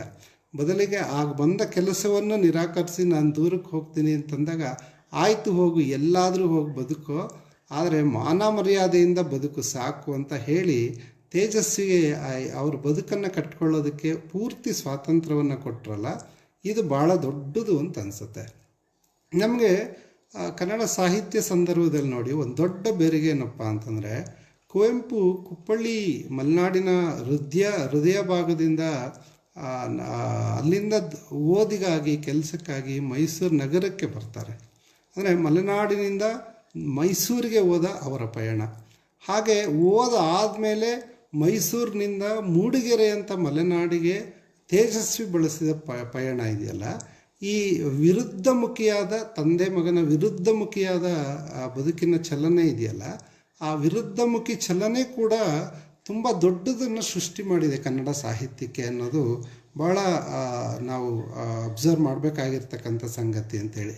ಯಾಕಂದರೆ ಕುವೆಂಪು ಮಲೆಗಳಲ್ಲಿ ಮದುಮಗಳನ್ನು ಬರಲಿ, ಅಥವಾ ರಾಮಾಯಣ ದರ್ಶನಂನಲ್ಲಿ ಮಲೆನಾಡನ್ನು ಅಥವಾ ಕಾಡನ್ನು ವರ್ಣಿಸಲಿ, ಅಥವಾ ಅವ್ರ ಕವಿತೆಗಳಲ್ಲಿ ವರ್ಣಿಸಲಿ, ಮಲೆನಾಡಿನ ದಟ್ಟವಾದ ಚಿತ್ರಣಗಳನ್ನು ಅವರು ಎರಡೂ ಕಾದಂಬರಿಗಳಲ್ಲಿ ತರಲಿ, ಅಥವಾ ಅವ್ರು ಬರೆಯೋ ಏಕಲವ್ಯ ನಾಟಕದಲ್ಲೂ ಕಾಡಿನ ವರ್ಣನೆ ಮಾಡಬೇಕಾದ್ರೆ ಮಲೆನಾಡನ್ನು ಕುರಿತು ಧ್ಯಾನಿಸಲಿ, ಇದೆಲ್ಲವನ್ನು ಮಾಡಿದ್ದು ದೂರದ ಮೈಸೂರಿನಲ್ಲಿ ಕೂತ್ಕೊಂಡು ಅನ್ನೋದನ್ನು. ಆದರೆ ತೇಜಸ್ವಿ ಇಡೀ ಪರಿಸರವನ್ನು, ಇಡೀ ಮಲೆನಾಡನ್ನು, ಕಾಡನ್ನು, ಬೇಟೆಯನ್ನು, ಅನುಭವವನ್ನು, ಮೀನು ಶಿಕಾರಿಯನ್ನು ಒಂದು ಪ್ರಯೋಗ ರಂಗವಾಗಿ ಮಾಡ್ಕೊಳ್ತಾ ಹೋಗ್ತಾರೆ. ಹಾಗೆ ಪ್ರಯೋಗ ರಂಗವಾಗಿ ಮಾಡ್ಕೊಳ್ತಾ ಅಲ್ಲಿಂದ ತಮ್ಮ ಕಥನದ ದಾರಿಯನ್ನು ಹುಡುಕೊಂಡಿದ್ದು ಭಾಳ ದೊಡ್ಡದು ಅಂತ ಅನಿಸುತ್ತೆ. ಎರಡರ ಲಾಭ ಕೂಡ ಕನ್ನಡಕ್ಕೆ ಆಗಿದೆ ಅಂತಕ್ಕಂಥದ್ದು. ಆದರೆ ಕುವೆಂಪು ನೋಡಿದ ಕಾಡು, ಕುವೆಂಪು ಅವರ ಬೇಟೆಯ ಅನುಭವಗಳು, ಕುವೆಂಪು ಚಿತ್ರಿಸಿರ್ತಕ್ಕಂತಹ ಮಲೆನಾಡು ಅಥವಾ ಕಾಡಿನ ಚಿತ್ರಣ, ಇದಕ್ಕಿಂತ ತೀರ ಭಿನ್ನವಾಗಿ ತೇಜಸ್ವಿ ಬರೆಯೋ ಕಾಲಕ್ಕೆ ಮಲೆನಾಡಿನ ಸ್ಥಿತಿ ಏನಾಗಿತ್ತು ಅನ್ನೋದನ್ನು ನಾವು ಅವರ ಕಥನದಲ್ಲಿ ಕಾಣಿಸೋ ಪ್ರಯೋಗ ಮಾಡ್ತಾರೆ. ಕುವೆಂಪು ಆ ಬೇಟೆಯ ಅನುಭವಗಳ ಜೊತೆ, ಕಾಡಿನ ಅನುಭವದ ಜೊತೆ ಒಂದು ಬಗೆಯ ಒಂದು ಒಂದು ರಮ್ಯ ವರ್ಣನಾತ್ಮಕವಾದ ಒಂದು ಆರಾಧನಾ ಪ್ರಕೃತಿಯ ಆರಾಧಿಸ್ತಕ್ಕಂಥ ಒಂದು ಮನೋಭಾವವನ್ನು ರೂಢಿಸ್ಕೊಂಡ್ರೆ, ತೇಜಸ್ವಿ ಅದಕ್ಕಿಂತ ಭಿನ್ನವಾಗಿ ಒಂದು ಪ್ರಯೋಗ ರಂಗವಾಗಿ ಒಂದು ನಿಗೂಢವನ್ನು ಭೇದಿಸೋ ಪ್ರಯತ್ನವಾಗಿ ಕಾಡನ್ನು ಭಾವಿಸ್ತಾರೆ ಅಂತಕ್ಕಂಥದ್ದು. ಆದರೆ ತೇಜಸ್ವಿ ಅವರ ಕಥನಗಳು ನಮಗೆ ಕಟ್ಕೊಡ್ತಕ್ಕಂತಹ ಭಾಳ ದೊಡ್ಡ ಇದೇನಪ್ಪ ಅಂತಂದರೆ, ಪ್ರಕೃತಿ ಅಂತಕ್ಕಂಥದ್ದು ನಾವು ಹುಡುಕ್ತಾ ಹೋದ ಹಾಗೆ ತನ್ನ ಎಲ್ಲ ರಹಸ್ಯಗಳನ್ನು ಬಿಚ್ಚಿಟ್ಟು ಬಿಡೋದಿಲ್ಲ ಅನ್ನೋ ಮಾತು ತೇಜಸ್ವಿ ಅದನ್ನು ಮತ್ತೆ ಮತ್ತೆ ಮತ್ತೆ ಮತ್ತೆ ಹೇಳಿದ್ದಾರೆ ಕಥೆಗಳಲ್ಲಿ. ನಾವು ತಿಳಿತಿರ್ತಕ್ಕಂಥದ್ದು, ನನಗೆ ಕಾಣ್ತಿರ್ತಕ್ಕಂಥದ್ದಷ್ಟೇ ಸತ್ಯ ಅಂತ ನಾನು ಭಾವಿಸ್ತಿದ್ದೀನಿ, ಆದರೆ ಅದರ ಆಚೆಗೂ ಕೂಡ ಇದಿದೆ ಅಂತಕ್ಕಂಥದ್ದನ್ನು ನಾವು ನೆನ್ಪಿಟ್ಕೋಬೇಕು ಅಂತೇಳಿ. ಯಾರು ಪ್ರಕೃತಿಯ ರಹಸ್ಯವನ್ನು, ವಿಸ್ಮಯವನ್ನು ಭೇದಿಸೋದಕ್ಕೆ ಹೊರಡ್ತಾನೋ, ಆ ಭೇದಿಸುವ ದಾರಿಯಲ್ಲಿ ಸಿಗ್ತಕ್ಕಂಥ ಅರಿವಿದೆಯಲ್ಲ, ಆ ಅರಿವಷ್ಟೇ ನನ್ನ ಪಾಲಿಗೆ ದಕ್ಕತಕ್ಕಂಥದ್ದು. ಆದರೆ ಅದಷ್ಟಕ್ಕೆ ನಾನು ಪ್ರಕೃತಿಯನ್ನು ಭೇದಿಸ್ಬಿಟ್ಟೆ, ಇದರ ವಿಸ್ಮಯವನ್ನು ನೋಡಿಬಿಟ್ಟೆ, ರಹಸ್ಯವನ್ನೆಲ್ಲ ಅರ್ಥ ಮಾಡ್ಕೊಂಬಿಟ್ಟೆ, ಈ ಚಿದಂಬರ ರಹಸ್ಯ ನನಗೆ ಅರ್ಥ ಆಯಿತು ಅಂತೇಳಿ ತೇಜಸ್ವಿ ಭಾವಿಸೋದಿಲ್ಲ. ನಾವು ಯಾರೂ ಕೂಡ ಹಾಗೆ ಭಾವಿಸೋ ಅಗತ್ಯ ಇಲ್ಲ. ಬದಲಾಗಿ ಬದುಕಿನ ಅರ್ಥವನ್ನು ಶೋಧಿಸೋಕೆ ಹೊರಟವನಿಗೆ ಹೇಗೆ ಅವನ ಅನುಭವಕ್ಕೆ ಅರ್ಥಗಳು ಹೊಳಿತಾ ಹೋಗ್ತಾವೋ, ಆ ರೀತಿ ಕಾಡಿನ ಅನುಭವಗಳು ಕೂಡ ಒಂದು ಅರಿವನ್ನು ನಮಗೆ ಕೊಡ್ತಾ ಹೋಗುತ್ತೆ ಅಂತಕ್ಕಂಥದ್ದನ್ನು ತೇಜಸ್ವಿ ಬಹಳ ಸ್ಪಷ್ಟವಾಗಿ ಅರ್ಥ ಮಾಡ್ಕೊಂಡಿದ್ರು. ಅದನ್ನೇ ಸ್ಪಷ್ಟವಾಗಿ ಅವ್ರ ಕಥೆಗಳ ಮೂಲಕ ನಮಗೆ ಕಾಣಿಸ್ತಾರೆ ಅನ್ನೋದು ನಾವು ಇವತ್ತು ಗಮನಿಸಬೇಕಾಗಿರ್ತಕ್ಕಂಥದ್ದು. ಹಾಗಾಗಿ MA ಪದವೀಧರರಾದಮೇಲೆ ತೇಜಸ್ವಿ ಅವ್ರ ತಂದೆ ಹತ್ರ ಹೇಳ್ತಾರೆ, ನಾನು ದೂರದ ಮೂಡಿಗೆರೆ ಅಂತಕ್ಕಂಥ ಆ ಒಂದು ಪಟ್ಟಣದ ಸಮೀಪದಲ್ಲಿ, ಅವ್ರು ಮೊದಲಿದ್ದಿದ್ದು ಜನ್ನಾಪುರದ ಹತ್ರ, ಆಮೇಲೆ ಮೂಡಿಗೆರೆ ಹತ್ರ ಈಗಿರ್ತಕ್ಕಂಥ ನಿರುತ್ತರಕ್ಕೆ ಬಂದರು. ಜನ್ನಾಪುರದಲ್ಲಿ ಹಿಂದೆ ಇದ್ದ ತೋಟದ ಮನೆಯಲ್ಲಿ ಅವರ ಬಹುತೇಕ ಕಾಡಿನ ಅನುಭವಗಳು, ಕಾಡಿನ ಕಥೆಗಳು, ಪರಿಸರದ ಕಥೆಯ ಹೊರಗಿನ ಅನುಭವಗಳು ಅಲ್ಲಿದು. ಕರವಾಲ ಹುಟ್ಟಿದ್ದಲ್ಲಿ, ಚಿದಂಬರ ರಹಸ್ಯ ಹುಟ್ಟಿದ್ದಲ್ಲಿ ಅನ್ನೋದನ್ನು ನಾವು ನೆನ್ಪಿಟ್ಕೋಬೇಕು. ಆನಂತರ ಅವ್ರು ನಿರುತ್ತರಕ್ಕೆ ಬರ್ತಾರೆ. ಅಲ್ಲಿ ಜುಗಾರಿ ಕ್ರಾಸು, ಮಾಯಾಲೋಕ, ಕಿರುಗೂರಿನ ಗಯ್ಯಾಳಿಗಳು, ಈ ಥರದ ಕಥನಗಳು ಬಿಚ್ಚಿಕೊಂಡು ಅಂತಕ್ಕಂಥದ್ದು. ಇಲ್ಲಿ ಒಬ್ಬ ಲೇಖಕನ ಬದುಕಿನ ರೀತಿ ಅವನ ಬರವಣಿಗೆಯನ್ನು ಹೇಗೆ ಪ್ರಭಾವಿಸುತ್ತೆ, ಯಾವ ರೀತಿ ತನ್ನನ್ನು ತಾನು ಸಹಜವಾಗಿ ಬದುಕ್ತಾ ತನ್ನಂತೆ ಇರ್ತಕ್ಕಂತಹ ಜನರ ನಡುವೆ ಕಥೆಗಳನ್ನು ಹುಡುಕ್ತಾ ಹೆಕ್ತಾ, ಕಥೆಗಳನ್ನು ಕಾಣ್ತಾ, ಬದುಕಿನ ಅರ್ಥವನ್ನು, ಈ ವಿಸ್ಮಯವನ್ನು ಶೋಧಿಸ್ತಾ ಹೋಗ್ತಾರೆ ಅಂತಕ್ಕಂಥದ್ದು ಭಾಳ ಮುಖ್ಯ, ಬಹಳ ಆಸಕ್ತಿದಾಯಕ ಅಂಥೇಳಿ ನಮಗನ್ಸುತ್ತೆ. ನಮಗೆ ತೇಜಸ್ವಿ ಯಾಕೆ ತುಂಬ ಇಷ್ಟ ಆಗ್ತಾರೆ ಅಂತಂದರೆ, ಅವರ ಒಂದು ಸ್ವಚ್ಛಂದ ಪ್ರವೃತ್ತಿಯ ವ್ಯಕ್ತಿತ್ವ ಅಂಥೇಳಿ ನಾನು ಅಂದ್ಕೊಂಡಿದ್ದೀನಿ. ಯಾವ ಹಂಗಿಗೂ ಒಳಗಾಗದೆ, ಯಾವ ಬಂಧಕ್ಕೂ ಸಿಗಾಕೊಳ್ಳದೆ, ನನ್ನ ಮನಸ್ಸಿಗೆ ಬಂದ ಹಾಗೆ ನಾನು ಬದುಕ್ತೀನಿ, ನನಗಿಷ್ಟ ಬಂದಿದ್ದನ್ನು ಮಾಡ್ತೀನಿ, ಯಾರನ್ನು ಮೆಚ್ಚೋದಕ್ಕಾಗಲಿ, ಯಾರಿಂದ ಶಬಾಸ್ಗಿರಿ ಪಡೆಯೋಕ್ಕಾಗಲಿ ನಾನು ಬದುಕಬೇಕಾಗಿಲ್ಲ, ಬರೀಬೇಕಾಗಿಲ್ಲ ಅನ್ನೋ ತಿಳುವಳಿಕೆಯಿಂದ ತೇಜಸ್ವಿ ಸಾಹಿತ್ಯವನ್ನು ಸೃಷ್ಟಿ ಮಾಡಿದ್ದಾರೆ, ಹಾಗೆ ಬದುಕಿದ್ದಾರೆ ಅಂತಕ್ಕಂಥದ್ದು. ಸ್ವಲ್ಪ ಯೋಚನೆ ಮಾಡಿ ನೋಡಿ, ಕುವೆಂಪು ಯುವಕರಿಗಾಗಿ ನಿರಂಕುಶಮತಿಗಳಾಗಿ ಅಂತ ಕರೆ ಕೊಟ್ಟರು. ಆ ಹೆಸರಿನ ಒಂದು ಪುಸ್ತಕವೂ ಬಂತು. ನಿರಂಕುಶ ಅಂತಂದರೆ ಯಾವ ಅಂಕುಶಗಳು ನಮ್ಮನ್ನು ನಿಯಂತ್ರಿಸದೇ ಇರಬೇಕಾದ, ಧರ್ಮ ಇರ್ಬೋದು, ವಿದ್ಯೆ ಇರ್ಬೋದು, ಮತ್ತೊಂದಿರ್ಬೋದು ಅಂತೇಳಿ, ಅದೆಲ್ಲದರಿಂದ ಬಿಡಿಸ್ಕೊಂಡು ಸ್ವತಂತ್ರವಾಗಿ ಬದುಕ್ತಕ್ಕಂತಹ ಒಂದು ಬದುಕನ್ನು ಕಟ್ಟಿಕೊಳ್ತಕ್ಕಂತಹ, ಆ ಮೂಲಕ ಸಾಹಿತ್ಯವನ್ನು ನಿರ್ಮಾಣ ಮಾಡಿ ಕೊಡ್ತಕ್ಕಂತಹ ಒಂದು ದಾರಿ ಇದೆಯಲ್ಲ, ತೇಜಸ್ವಿ ತಮ್ಮ ತಂದೆಯ ಆ ಮಾತನ್ನು ಅಕ್ಷರಶಃ ಪಾಲಿಸಿದ ವ್ಯಕ್ತಿ ಅಂತ. ಬರೀ ನಿರಂಕುಶಮತಿಗಳಾಗಿ ಅಂತಕ್ಕಂಥದ್ದಲ್ಲ. ತೇಜಸ್ವಿ ಕುವೆಂಪು ಅಂತರ್ಜಾತಿ ವಿವಾಹಕ್ಕೆ ಕೊಟ್ಟಂತಹ ಮಹತ್ವ, ಕುವೆಂಪು ಜಾತ್ಯತೀತ ಮನೋಭಾವಕ್ಕೆ ಕೊಟ್ಟಂತಹ ಮಹತ್ವ, ಸರಳ ಬದುಕಿಗೆ, ಸರಳ ವಿವಾಹಕ್ಕೆ ಕೊಟ್ಟಂತಹ ಮಹತ್ವ, ಇದೆಲ್ಲವನ್ನ ತೇಜಸ್ವಿ ಬಹಳ ಎಚ್ಚರದಿಂದ ಫಾಲೋ ಮಾಡ್ತಾ ಅನುಸರಿಸ್ತಾ ಬಂದಿದ್ದಾರೆ ಅನ್ನೋದು ಕೂಡ ಭಾಳ ಮುಖ್ಯ. ಯಾಕಂದರೆ ತೇಜಸ್ವಿ ಮದುವೆಯಾಗಿದ್ದು ಅಂತರ್ಜಾತಿ ವಿವಾಹವನ್ನು ಅತ್ಯಂತ ಸರಳ ರೀತಿಯಲ್ಲಿ, ಮಂತ್ರ ಮಾಂಗಲ್ಯವನ್ನು ಅನ್ನೋದನ್ನು ನಾವು ನೆನಪು ಮಾಡಿಕೊಂಡ್ರೆ, ಕುವೆಂಪು ಬಯಸಿದ ಸಮಾಜ ಏನಿತ್ತು, ಕುವೆಂಪು ಬಯಸಿದ ಒಂದು ಬದುಕಿನ ಮೌಲ್ಯಗಳೇನಿತ್ತು, ಅದನ್ನು ಅಕ್ಷರಶಃ ಬದುಕಿನಲ್ಲಿ ಅಳವಡಿಸ್ಕೊಂಡು, ಅದಕ್ಕಿಂತ ಒಂದೆಜ್ಜೆ ಕುವೆಂಪು ಅವರು ವಿಜ್ಞಾನದ ಅರಿವನ್ನು, ಪರಿಸರದ ಅರಿವನ್ನು, ಕಾಡಿನ ಅರಿವನ್ನು ವಿಸ್ತರಿಸ್ತಾ ಇವರು ಮುಂದಿನ ಪರಂಪರೆಯ, ಮುಂದಿನ ಕಾಲಮಾನದ ಬದುಕನ್ನು ಕಟ್ಟಿಕೊಟ್ರು ಅನ್ನೋ ಕಾರಣಕ್ಕೋಸ್ಕರ. ಅವ್ರು ಯಾವಾಗಲೂ ಹೇಳಿದ ಒಂದು ಮಾತೇನಪ್ಪ ಅಂದರೆ, ನಾನು ಹಳ್ಳಿಗಡಿಗೆ ಹಿಂದಿರುಗಿ ಅನ್ನೋ ಆದರ್ಶದಿಂದಲೋ ಅಥವಾ ಏನೋ ಕೃಷಿಯನ್ನು ಉದ್ಧಾರ ಮಾಡಿಬಿಡ್ತೀನಿ ಅಂತನೋ, ತೋಟ ಮಾಡಿ ಕಾಫಿ ಬೆಳೆದು ಲಾಭ ಮಾಡಿಬಿಡ್ತೀನೋ ಅಂತನೋ ಕಾಡಿಗೆ ಬಂದವನಲ್ಲ. ನಾನು ಕಾಡಿಗೆ ಬಂದಿದ್ದು ಯಾಕಪ್ಪ ಅಂತಂದರೆ, ನೀನು ಎಲ್ಲೋಗಿದ್ದೆ, ಯಾಕೆ ಇಷ್ಟು ಲೇಟಾಗಿ ಬಂದೆ ಅಂತ ಯಾರೂ ನನ್ನನ್ನು ಕೇಳಬಾರ್ದು. ನನ್ನ ಪಾಡಿಗೆ ನಾನು ಕಾಡಿನಲ್ಲಿ ಅಲ್ಕೊಂಡು ನನಗೆ ಬೇಕಾದ ರೀತಿ ಬದುಕ್ಬೋದು ಅನ್ನೋ ರೀತಿ ಬಂದಂಥವನು. ಆ ಒಂದು ಸ್ವತಂತ್ರ, ಈಗ ಯಾಕಂದರೆ ಒಂದು ಉದ್ಯೋಗಕ್ಕೆ ಸೇರಿಬಿಟ್ರೆ ಈ ಸ್ವಾತಂತ್ರ್ಯ ನಮಗಿರಲ್ಲ. ಇಷ್ಟ ಇರಲಿ ಬಿಡಲಿ, ಅದು ಮೇಷ್ಟ್ರ ಕೆಲಸ ಇರಲಿ ಮತ್ತೊಂದಿರಲಿ, ನಾನು ಹೋಗಲೇಬೇಕು, ಅದಕ್ಕೆ ಬದ್ಧನಾಗಿರಬೇಕು. ಆ ನಿಯಮಗಳನ್ನು ನಾನು ಮೀರದೆ ಒಂದು ಕಾಲದ ಒಂದು ಗಾಣದ ಎತ್ತಿನ ಥರ ಅಂತ ಕರೀತಾರೆ, ಆ ಥರದ ದುಡಿಮೆ ನನ್ನ ಕೈಲಿ ಸಾಧ್ಯ ಆಗಲ್ಲ ಅನ್ನೋದು. ತೇಜಸ್ವಿಯವರ ಈ ಥರದ ಫ್ರೀಲ್ಯಾನ್ಸರ್ ಪ್ರವೃತ್ತಿ ಇದೆಯಲ್ಲ, ಇದು ಇವತ್ತಿನ ನಮ್ಮ ಅನೇಕ ಯುವಕರಿಗೆ ಮಾದರಿಯಾಗಿದೆ ಅನ್ನೋದು. ಎಷ್ಟರ ಮಟ್ಟಿಗೆ ತೇಜಸ್ವಿಯನ್ನು ಫಾಲೋ ಮಾಡ್ತಾರೆ ಅಂತಂದರೆ, ತೇಜಸ್ವಿಗಾಗೆ ತೇಜಸ್ವಿ ಅಭಿಮಾನಿಗಳ ಬಳಗ ಕಟ್ಕೊಂಡಿದ್ದಾರೆ, ತೇಜಸ್ವಿ ಪುಟವನ್ನು ಇಟ್ಕೊಂಡಿದ್ದಾರೆ, ತೇಜಸ್ವಿಯವರ ರೀತಿ ಚಾರಣ ಮಾಡ್ತಕ್ಕಂಥ ತಂಡಗಳಿದೆ, ತಮ್ಮ ಮನೆಗಳಿಗೆ ನಿರುತ್ತರ ಅನ್ನೋ ಹೆಸರನ್ನೇ ಇಟ್ಕೊಂಡವರಿದ್ದಾರೆ. ಮಕ್ಕಳಿಗೆ ನನ್ನ ಸ್ನೇಹಿತರೆ ತೇಜಸ್ವಿ ಹೆಸರನ್ನು ಸೇರಿಸಿ ಹೆಸರಿಡೋ ಅಷ್ಟು ತೇಜಸ್ವಿ ನಮ್ಮನ್ನೆಲ್ಲ ಆಕರ್ಷಿಸ್ಬಿಟ್ಟಿದ್ದಾರೆ. ಇದಕ್ಕೆ ಭಾಳ ಮುಖ್ಯವಾದ ಕಾರಣ ಅಂತಂದರೆ, ನಾನು ಈಗ ಹೇಳಿದ ತೇಜಸ್ವಿ ನಮಗೆಲ್ಲ ಕೊಡ್ತಕ್ಕಂಥ ಮನಸ್ಸಿನ ಸ್ವಾತಂತ್ರ್ಯ ಇದೆಯಲ್ಲ, ಅದು ಅಂತಕ್ಕಂಥದ್ದು. ಅದು ತೇಜಸ್ವಿಯವರು ತಂದೆ ಕೊಟ್ಟ ಸ್ವಾತಂತ್ರ್ಯವನ್ನು ಸುಳ್ಳು ಮಾಡಲಿಲ್ಲ ಅಂತಕ್ಕಂಥದ್ದು. ತೇಜಸ್ವಿಗೆ ನಾನು ಮೂಡಿಗೆರೆಗೆ ಬಂದುಬಿಟ್ರೆ ಒಬ್ಬ ದೊಡ್ಡ ಲೇಖಕನಾಗಿ ಬೆಳೆದುಬಿಡ್ತೀನಿ, ಕಾಡಿನ ಅನುಭವಗಳನ್ನೆಲ್ಲ ಬರೆದುಬಿಡ್ತೀನಿ ಅನ್ನೋ ಭ್ರಮೆ ಏನಿರಲಿಲ್ಲ. ಹಾಗೆ ಕುವೆಂಪುಗೂ ಕೂಡ ತಮ್ಮ ಮಗ ಒಬ್ಬ ದೊಡ್ಡ ಲೇಖಕನಾಗಿ ಬೆಳೀತಾನೆ ಅನ್ನೋ ಭ್ರಮೆ ಖಂಡಿತ ಇರಲಿಲ್ಲ, ಕನಸಂತೂ ಇರಲೇ ಇಲ್ಲ. ಚಿಕ್ಕಂದಿನಿಂದ ತೇಜಸ್ವಿಯವರ ಒಂಥರದ ಒರಟು ಸ್ವಭಾವವನ್ನು, ಒಂಥರದ ಉಡಾಫೆ ಗುಣವನ್ನು ನೋಡಿದಂಥವ್ರು ಕುವೆಂಪು ಇರ್ಬೋದು, ಮೈಸೂರಿನ ತೇಜಸ್ವಿ ಒಡನಾಡಿಗಳಿರ್ಬೋದು. ಅವ್ರ ಲಿಂಗ ಬಂದ ಅನ್ನೋ ಕತೆ ಬರೆದಾಗಲೇ ಎಲ್ಲರಿಗೂ ಆಶ್ಚರ್ಯ ಆಗಿತ್ತು, ಅರೆ ಇದೇನು ಲೇಖಕನಾಗ್ತಿದ್ದಾನಲ್ಲ ಅಂತೇಳಿ. ಆದರೆ ತೇಜಸ್ವಿ ನೋಡಿ, ಅವ್ರು ಬರೀತಾರೆ ಅಣ್ಣನ ನೆನಪು ಅಂತಕ್ಕಂಥ ಕೃತಿನಲ್ಲಿ, ನಾನು ಮೊದಲು ಓದೋದಕ್ಕೆ ಒಂದು ಡಿಗ್ರಿ ಪಾಸ್ ಮಾಡ್ತೀನೋ ಇಲ್ವೋ ಅಂತಲೇ ನನಗೆ ಅನಿಸ್ಬಿಟ್ಟಿತ್ತು.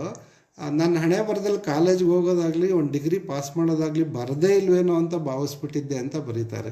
ಯಾಕೆಂದರೆ SSLCನಲ್ಲಿ ಫೇಲ್ ಆಗ್ತಾರೆ, ಲೆಕ್ಕದಲ್ಲಿ ಫೇಲ್ ಆಗ್ತಾರೆ, 2-3 ಅಟೆಂಪ್ಟು. ಆಮೇಲೆ ಕುವೆಂಪು ಕೂರಿಸ್ಕೊಂಡು ಲೆಕ್ಕ ಹಿಡಿದು ಏನಂತ ಕಬ್ಬಣದ ಕಡಲೆ ಅಲ್ಲ ಕಣೋ ಅಂತ ಅಂದಮೇಲೆ ಅವ್ರು ಹೇಳಿಕೊಟ್ಟ ಮೇಲೆ ಇವರು ಪಾಸಾಗಿ ಕಾಲೇಜಿಗೆ ಹೋಗ್ತಾರೆ. ಅಲ್ಲಿ PUCಗೆ ಸೇರೋ ಹೊತ್ತಲ್ಲಿ ಸೈನ್ಸ್ ತಗೊಳ್ತಾರೆ, ಮತ್ತೆ ಫೇಲ್ ಆಗ್ತಾರೆ ಯುವರಾಜ ಕಾಲೇಜಲ್ಲಿ ಅವ್ರು ಓದ್ತಿರ್ಬೇಕಾದ್ರೆ. ಆಮೇಲೆ ಇಂಗ್ಲೀಷು ದೊಡ್ಡ ಕಬ್ಬಿಣದ ಕಡಲೆ ಅಂತ ಅನಿಸುತ್ತೆ. ಆಮೇಲೆ ನಾನು ಶಿವಮೊಗ್ಗಕ್ಕೆ ಹೋಗ್ತೀನಿ ಅಂತ ಅಣ್ಣನ ಹತ್ರ ಹೇಳ್ತಾರೆ. ಆಗ ಕುವೆಂಪು ಅಡ್ಡಿ ಬರೋದಿಲ್ಲ, ಆಯಿತು ನಿಂಗೆ ಇಷ್ಟ ಬಂದಲ್ಲಿ ಓದು, ನಿನಗೆ ಇಷ್ಟವಾದದ್ದನ್ನು ಓದು ಅಂತ ಹೇಳ್ತಾರೆ. ಹಾಗೆ ಶಿವಮೊಗ್ಗಕ್ಕೆ BA ಓದೋಕ್ಕೆ ಅಂತ ಬಂದ ತೇಜಸ್ವಿ ಬದುಕಿನಲ್ಲಿ ಅವರ ಆರ್ಟ್ಸ್ ತೊಗೊಂಡಿದ್ದರಿಂದ ಏನು ಲಾಭ ಆಯಿತೋ ಇಲ್ವೋ ಗೊತ್ತಿಲ್ಲ, ಆದರೆ ಆ ವಾತಾವರಣ ಇದೆಯಲ್ಲ, ನಾನು ಇನ್ನು ಡಿಗ್ರಿನೇ ಪಾಸ್ ಮಾಡಲ್ಲೇನೋ, ಫೇಲ್ ಆಗಿಬಿಟ್ಟಿದ್ದೀನಿ ಅನ್ನೋ ಕೀಳರಿಮೆಯಿಂದ ನೆರಳ್ತಾ ಶಿವಮೊಗ್ಗಕ್ಕೆ ಬಂದರೆ ಅಲ್ಲಿ ಸಿಕ್ಕ ವಾತಾವರಣ ಇದೆಯಲ್ಲ, ಅಲ್ಲಿ ಶಾಂತವೇರಿ ಗೋಪಾಲ್ ಗೌಡರ ಸಂಪರ್ಕ ಸಿಕ್ಕುತ್ತೆ. ಇವ್ರಿಗಿಂತ ಮೊದಲೇ ಫೇಲ್ ಆಗೋದೇನಂತ ದೊಡ್ಡ ಅಪರಾಧ ಅಲ್ಲ ಅನ್ನೋ ಮನೋಭಾವದಲ್ಲಿದ್ದಂಥ ಕಡಿದಾಳ್ ಶಾಮಣ್ಣ ಸಿಗ್ತಾರೆ. ಅವರೆಲ್ಲರೂ ಇವರಲ್ಲಿ ಒಂದು ಬಗೆಯ ಆತ್ಮಸ್ಥೈರ್ಯವನ್ನು ತುಂಬ್ತಾರೆ.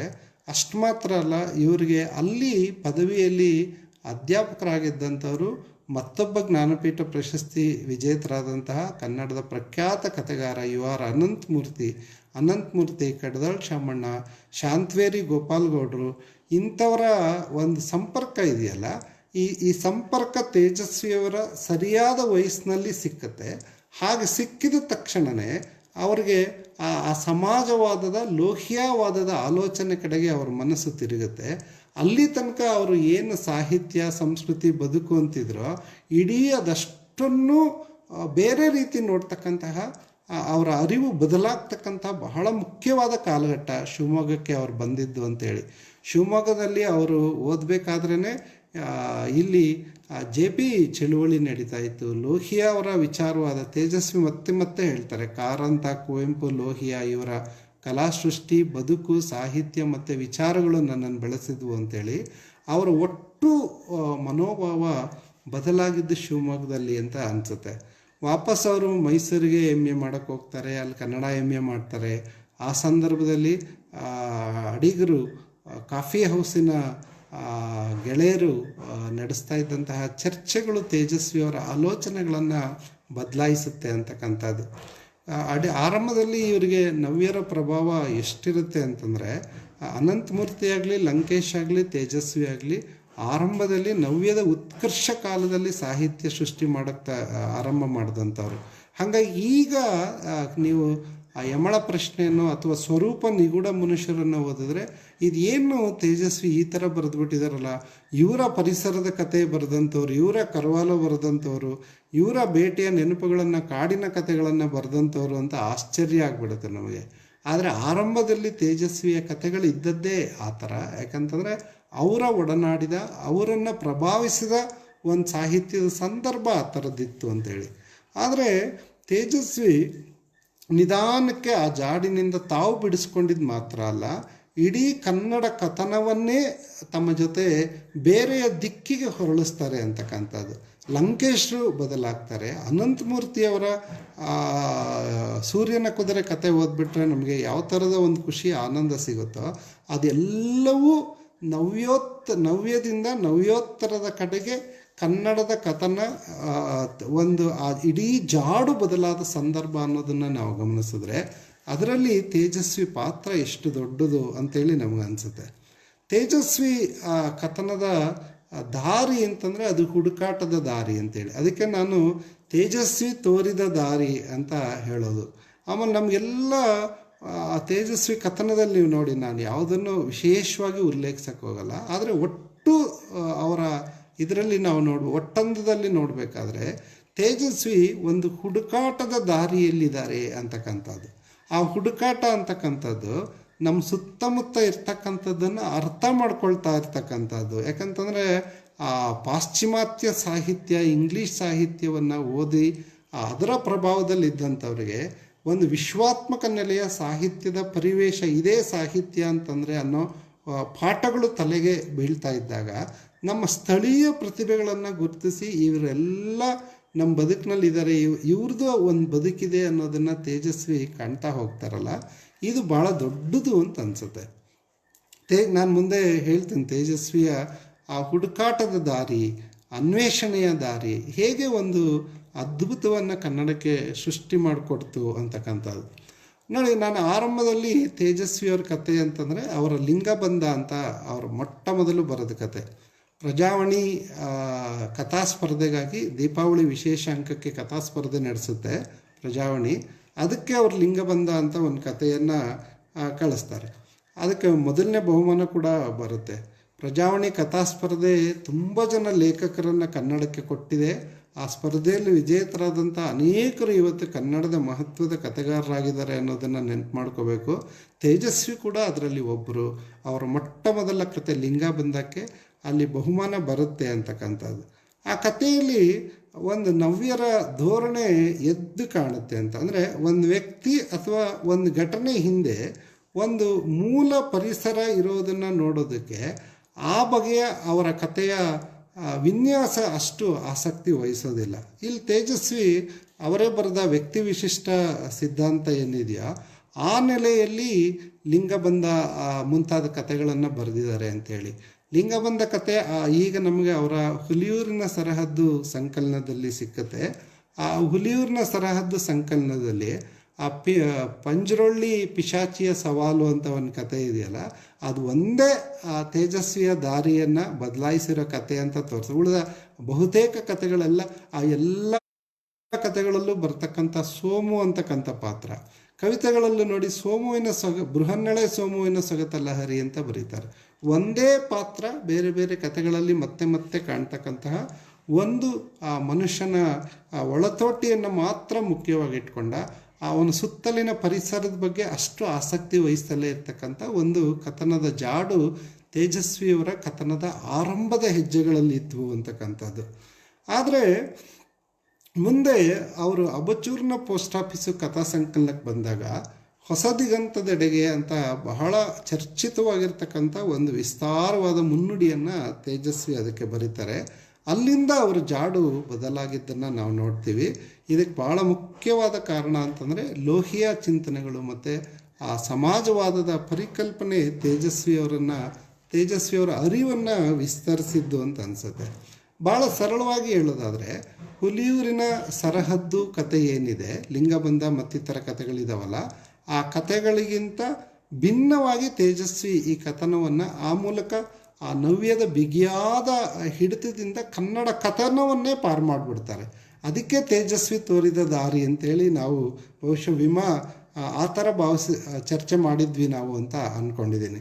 ಅಲ್ಲಿ ಹೇಗೆ ಜಾಡು ಬದಲಾಗುತ್ತೆ ಅಂತಂದರೆ, ಒಬ್ಬ ವ್ಯಕ್ತಿ ಅವನ ಒಳತೋಟಿ ಅವನು ಅನುಭವಿಸ್ತಕ್ಕಂತಹ ಏಕಾಕಿತನ ಈ ಥರದ್ದು ಮಾತ್ರ ಮುಖ್ಯವಾದ ಕಥೆಗಳ ಜಾಗದಲ್ಲಿ ಒಂದು ವಸ್ತುವಿನ ಹಿಂದೆ ಒಂದು ದೊಡ್ಡ ಲೋಕ ಇದೆ, ಒಬ್ಬ ವ್ಯಕ್ತಿಯ ಕಥನದ ಹಿಂದೆ ಒಂದು ವಿಸ್ತಾರವಾದ ಸಮಾಜ ಇದೆ ಅನ್ನೋ ಅರಿವಿನಲ್ಲಿ ಹುಟ್ಟಿದ ಕಥನ ಅದು. ಯಾವುದು? ಅಬಚೂರಿನ ಪೋಸ್ಟ್ ಆಫೀಸು ಅಂತಕ್ಕಂಥದ್ದು. ಹಾಗಾಗಿ ಆ ಸಂಕಲನದಿಂದ ಆ ಪ್ರಜ್ಞೆ ತೇಜಸ್ವಿಯಲ್ಲಿ ಗೋಚರಿಸ್ತಾ ಇದು ತೇಜಸ್ವಿ ಕಥನದ ಸಮಾಜವಾದಿ ವಿಸ್ತರಣೆಯ ಜಾಡು ಅಂತ ನಾನು ನನ್ನ ಥೀಸಿಸ್ನಲ್ಲಿ ಚರ್ಚೆ ಮಾಡಿದ್ದೀನಿ. ಅದು ಭಾಳ ಮುಖ್ಯ ಅಂತಂದರೆ, ಅಲ್ಲಿ ಬರೋ ಬಹುತೇಕ ಪಾತ್ರಗಳು ಆ ಜೀವನದ ಸಮಸ್ಯೆಗೆ ನಾವು ಮಾತ್ರ ಕಾರಣ ಅಲ್ಲ, ನಾವು ಬದುಕ್ತಾ ಇರ್ತಕ್ಕಂಥ ಸಮಾಜದ ಪರಿಸರ ಕೂಡ ಈ ಸಮಸ್ಯೆಗಳಿಗೆ ಕಾರಣ ಅಂತಕ್ಕಂಥ ಒಂದು ದೊಡ್ಡ ಹಿನ್ನೆಲೆಯಲ್ಲಿ ಸ್ವಲ್ಪ ಒಂದು ದೊಡ್ಡ ಕ್ಯಾನ್ವಾಸ್ನಲ್ಲಿ ಮನುಷ್ಯರ ವೇದನೆ, ಸಂತೋಷ, ಸಂಕಟಗಳನ್ನು ಹಿಡಿಯೋದಕ್ಕೆ ತೇಜಸ್ವಿ ಪ್ರಯತ್ನ ಪಡ್ತಾರೆ. ಹೀಗಾಗಿ ಆ ತೇಜಸ್ವಿ ಅಬಚೂರಿನ ಪೋಸ್ಟ್ ಆಫೀಸ್ನಿಂದ ಮುಂದಿನ ತೇಜಸ್ವಿಯ ಕಥನದ ಕ್ರಮ ಇದೆಯಲ್ಲ, ಅದನ್ನು ಸಮಾಜವಾದಿ ವಿಸ್ತರಣೆ ಅಂತೇಳಿ ಕರಿಬೋದು. ಬಹುಶಃ ರಹಮತ್ ತರೀಕೆರೆಯವರು ಕೂಡ ಇದೇ ಮಾತನ್ನು ಅವ್ರದ್ದೊಂದು ಲೇಖನದಲ್ಲಿ ಹೇಳಿದ್ದು ನನಗೆ ನೆನಪಾಗ್ತಿದೆ.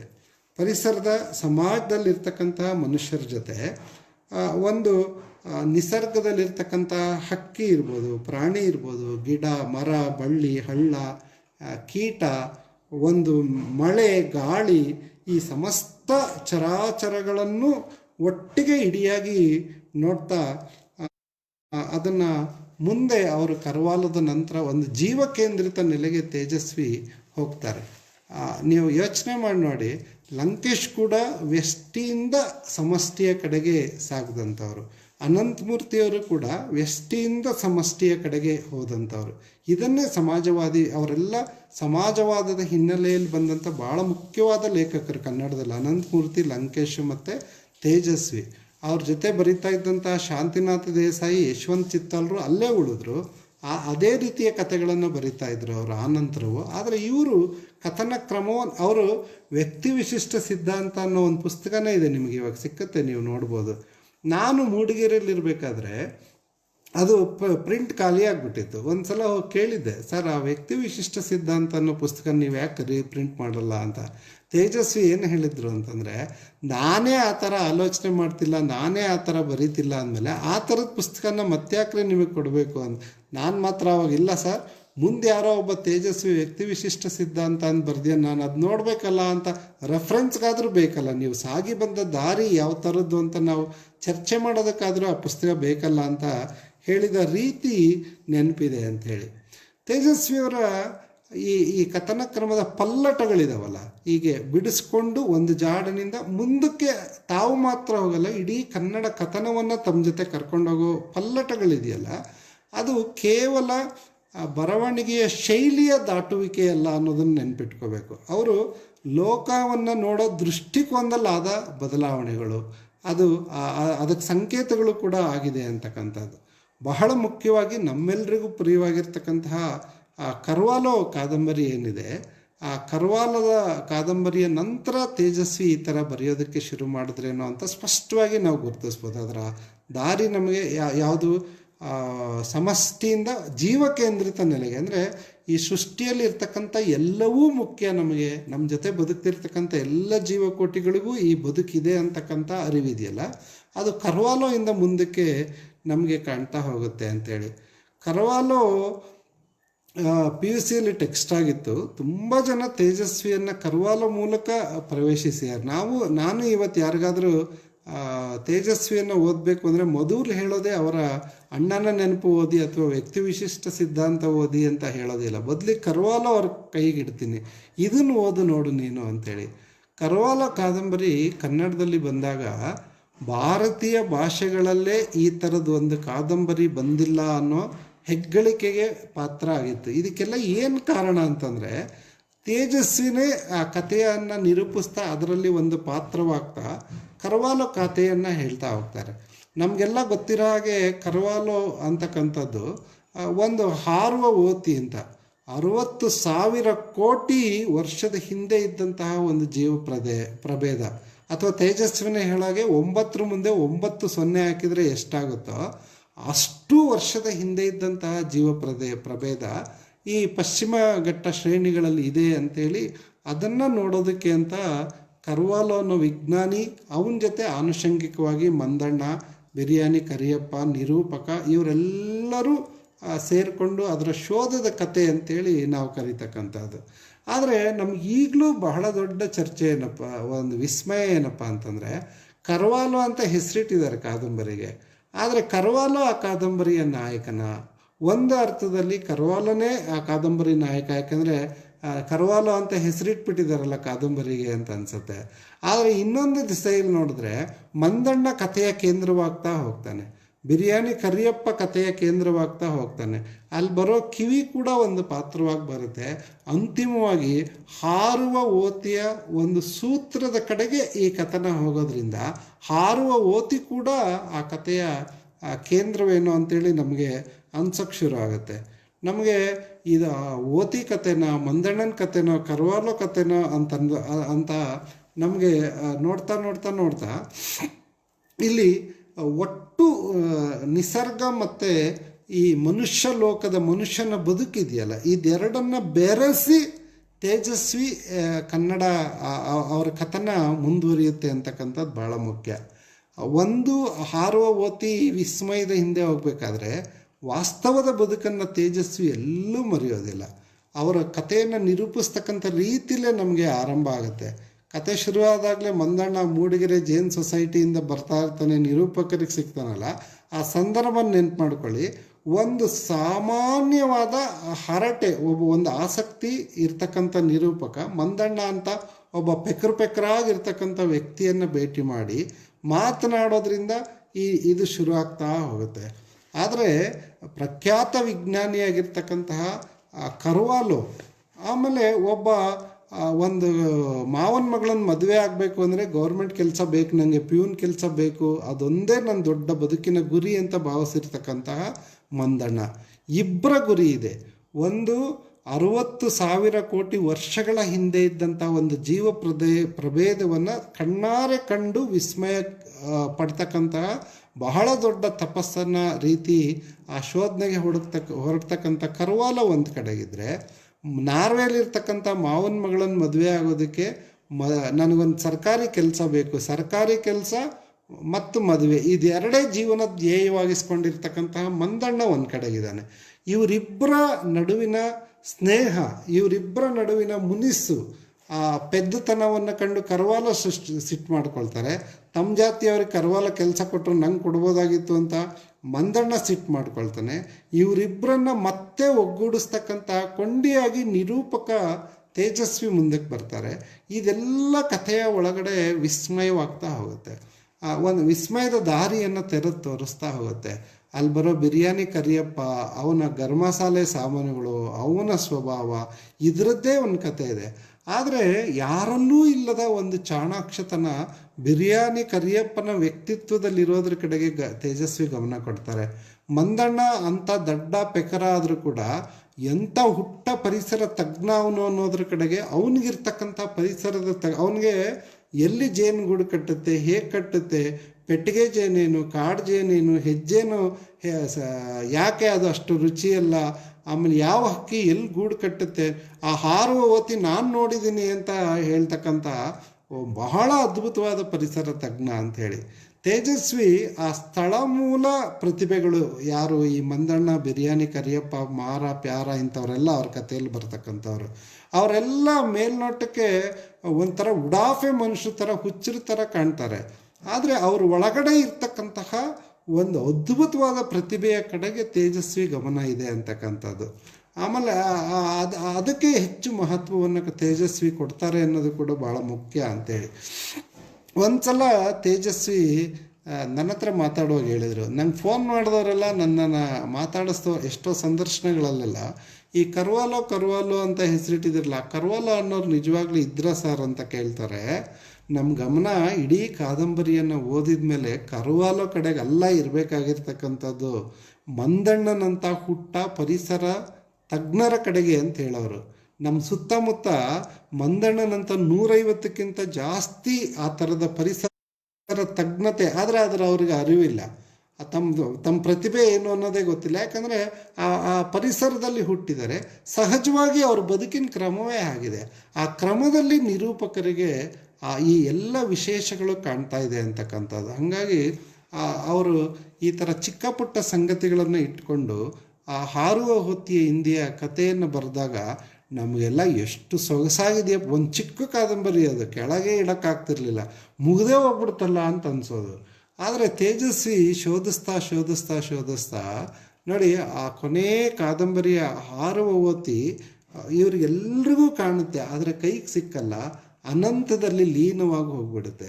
ಎಷ್ಟು ಅದ್ಭುತವಾಗಿ ಅದನ್ನು ತೇಜಸ್ವಿ ಈ ಕರ್ವಾಲದಲ್ಲಿ ಕಾಣಿಸ್ತಾರೆ ಅಂತಂದರೆ, ನಾವು ಪ್ರಕೃತಿಯನ್ನು ಭೇದಿಸೋದಕ್ಕೆ ಅಂತ ಹೊರಡ್ತೀವಲ್ಲ, ಅರ್ಥ ಮಾಡ್ಕೊಳ್ಳೋದಕ್ಕೆ ಅಂತ ಹೊರಡ್ತೀವಲ್ಲ, ಈ ಥರ ಸ್ವಲ್ಪ ಅರ್ಥ ಆದಾಗೆ ಅನಿಸುತ್ತೆ. ನಿನ್ನ ಅರಿವಿಗೆ, ನಿನ್ನ ಅನುಭವಕ್ಕೆ ತಕ್ಕ, ನಿನ್ನ ಪ್ರತಿಭೆಗೆ ತಕ್ಕದ್ದನ್ನು ಮಾತ್ರ ಕಾಣಿಸಿ ಮತ್ತೆ ತನ್ನ ಪಾಡಿಗೆ ತಾನು ದೂರ ಹೋಗುತ್ತೆ ಅನ್ನೋ ಪ್ರಕೃತಿಯ ವಿಸ್ಮಯವನ್ನು ಹಾರುವ ಓತಿಯ ಮೂಲಕ ಮಿಂಚಿಸ್ಬಿಡ್ತಾರೆ. ಇದು ತೇಜಸ್ವಿಯವರು ಬಹಳ ಹಿಂದೆ ಬೇಕಾದಷ್ಟು ಜನ ಕಾಡಿನ ನೆನಪುಗಳನ್ನು ಕನ್ನಡದಲ್ಲಿ ಬರೆದವರಿದ್ದಾರೆ, ಬೇಟೆಯ ಅನುಭವಗಳನ್ನು ಬರೆದಂಥವರಿದ್ದಾರೆ, ಶಿಕಾರಿಯ ಬಗೆಗಳನ್ನು ಕುರಿತು ಪುಸ್ತಕ ಬರೆದವರಿದ್ದಾರೆ. ಕುವೆಂಪು ಕಾರಂತರೆ ಬೇಕಾದಷ್ಟು ಕಾಡಿನ ಬಗ್ಗೆ, ಶಿಕಾರಿ ಬಗ್ಗೆ ಬರೆದಿದ್ದನ್ನು ನಾವೆಲ್ಲ ಓದಿದ್ದೀವಿ.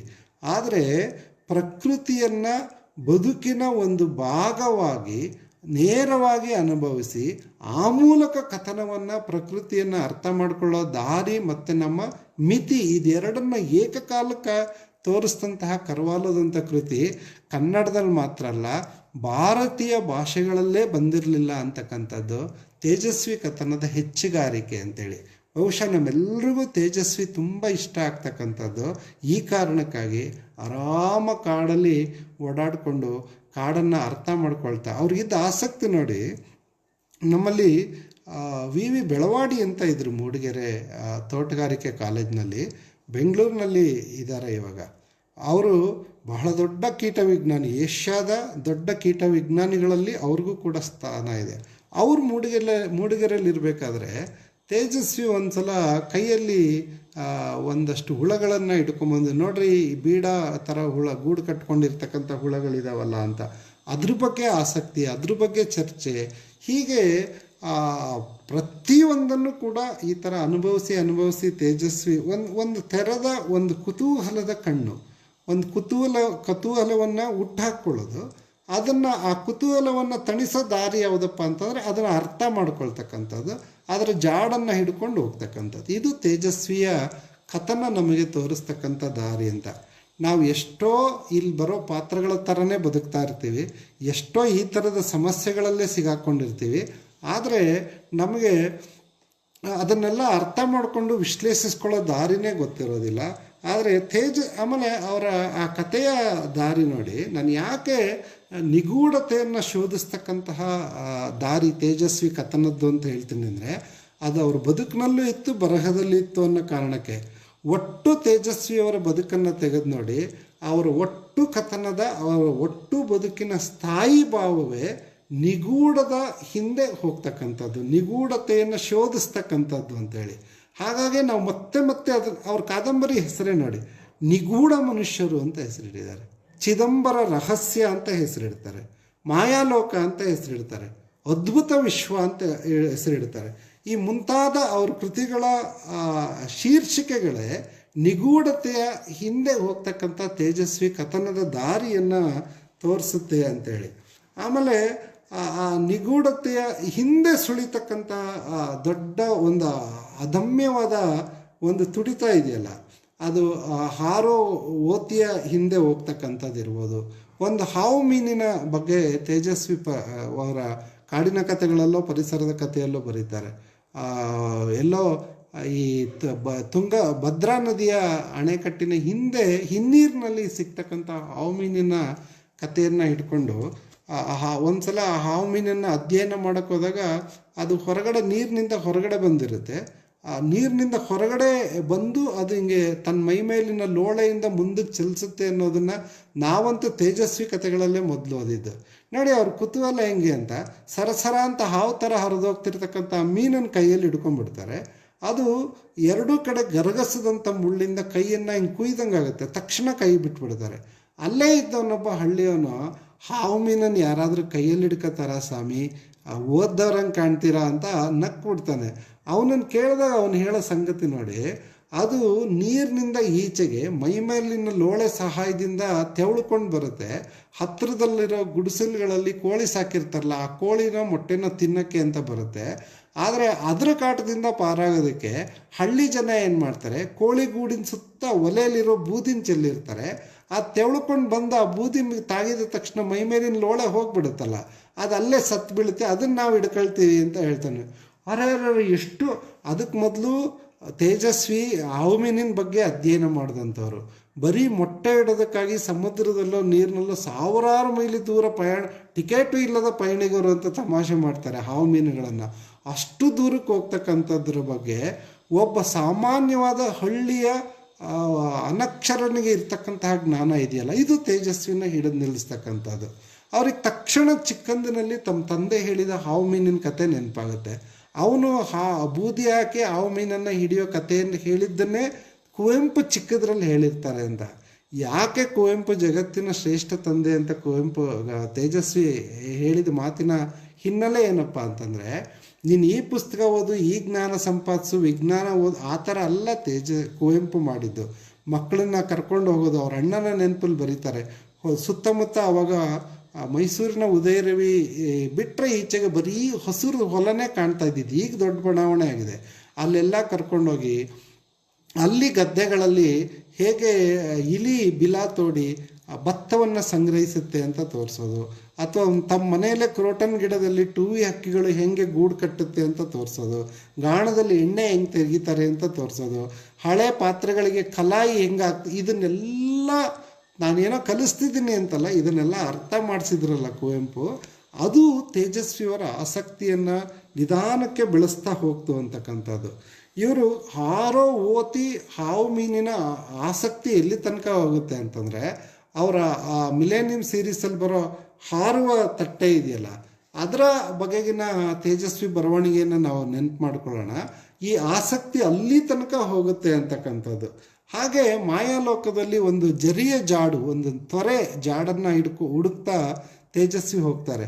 ಸುಮ್ಮನೆ ಸಣ್ಣದಾಗಿ ಜಿನುಕ್ತಾ ಇರ್ತಕ್ಕಂತಹ ಒಂದು ತೊರೆ ಹರಿತಾ ಹಳ್ಳವಾಗಿ ಮುಂದೆ ಪ್ರವಾಹವಾಗಿ ನದಿಯನ್ನು ಸೇರ್ಕೊಳ್ಬೇಕಾದ್ರೆ ಎಷ್ಟು ವಿಸ್ತಾರ, ಆ ನದಿಯ ಮೂಲಕ ಸಮುದ್ರವನ್ನು ಹೋಗಿ ಸೇರಬೇಕಾದ್ರೆ ಅದು ಪಡಿತಕ್ಕಂಥ ವಿಕಾಸ, ಹೇಗೆ ಅವ್ರ ಮಾಯಾಲೋಕದಲ್ಲಿ ಜೋರಾಗಿ ಸುರಿದು ಒಂದು ನದಿ ತನ್ನ ದಿಕ್ಕನ್ನೇ ಬದಲಿಸ್ತಕ್ಕಂತಹ ಒಂದು ಚಿತ್ರಣ ಬರುತ್ತೆ. ನಾವು ವಿಮರ್ಶೆ ಮಾಡಬೇಕಾದ್ರೆ ಒಂದು ಸಂಸ್ಕೃತಿ ತನ್ನ ಜಾಡನ್ನೇ ಬದಲಾಯಿಸಿದ್ದನ್ನು ಇದ್ರ ಮೂಲಕ ಹೇಳ್ತಿದೆ ಅಂತೆಲ್ಲ ಸಂಶೋಧನೆಲ್ಲ ಮತ್ತೊಂದು ಪ್ರಬಂಧದೆಲ್ಲ ಬರೆದು ಗೆದ್ಕೊಂಡ್ಬಿಡ್ತೀವಿ. ಆದರೆ ತೇಜಸ್ವಿ ಆಸಕ್ತಿ ಇರ್ತಕ್ಕಂಥದ್ದು ಒಂದು ಕುತೂಹಲ ಅಷ್ಟೇ. ಕುತೂಹಲವನ್ನು ಕೆರಳಿಸ್ಕೊಳ್ಳೋದು, ಅದನ್ನು ಹುಡುಕ್ತಾ ಓದ್ತಕ್ಕಂಥದ್ದು, ಇದು ತೇಜಸ್ವಿಯವರ ಭಾಳ ದೊಡ್ಡ ದಾರಿ ಅಂತ ಅನಿಸುತ್ತೆ. ಇದು ಮೊದಲನೇದಾದರೆ. ಎರಡನೇದಾಗಿ ತೇಜಸ್ವಿಯವ್ರಿಗಿದ್ದಂತಹ ಆಧುನಿಕ ವಿಜ್ಞಾನ ಮತ್ತು ತಂತ್ರಜ್ಞಾನದ ಒಂದು ಆಸಕ್ತಿ ಇದೆಯಲ್ಲ, ಅವರು ಆಸಕ್ತಿ, ಇವಾಗ ಕುವೆಂಪು ವಿಜ್ಞಾನ ದೀವಿಗೆ ಹಿಡಿಯ ಬನ್ನಿ, ವಿಜ್ಞಾನ ನಮಗೆ ಬೇಕು, ಅದೇ ದಾರಿದೀಪ ಅಂತೆಲ್ಲ ಹೇಳಿದ ಆಲೋಚನೆಗಳ ಮುಂದುವರೆದ ಮಾರ್ಗವಾಗಿ ಯಾಕೆ ನಮಗೆ ತಂತ್ರಜ್ಞಾನ, ಯಾಕೆ ನಮಗೆ ಆಧುನಿಕ ಶಿಕ್ಷಣ ಬೇಕಪ್ಪ ಅಂತಂದರೆ, ಅದು ಈ ಸಾಂಪ್ರದಾಯಿಕವಾದ ಜಡ ಸಮಾಜದಲ್ಲಿ ಒಂದು ಸಂಚಲನ ಉಂಟು ಮಾಡಬಲ್ಲ ಶಕ್ತಿ ಅಂತ ಹೇಳಿ ತೇಜಸ್ವಿ ಪರಿಭಾವಿಸ್ತಾರೆ. ಹಾಗಾಗಿ ಅವರು ಅದು ಮುಂದಿನ ಪರ್ಯಾಯ ಅಂತೇಳಿ ನಂಬ್ತಾರೆ. ಕುವೆಂಪು ವಿಚಾರದ ಮುಂದುವರಿಕೆ ಅದು.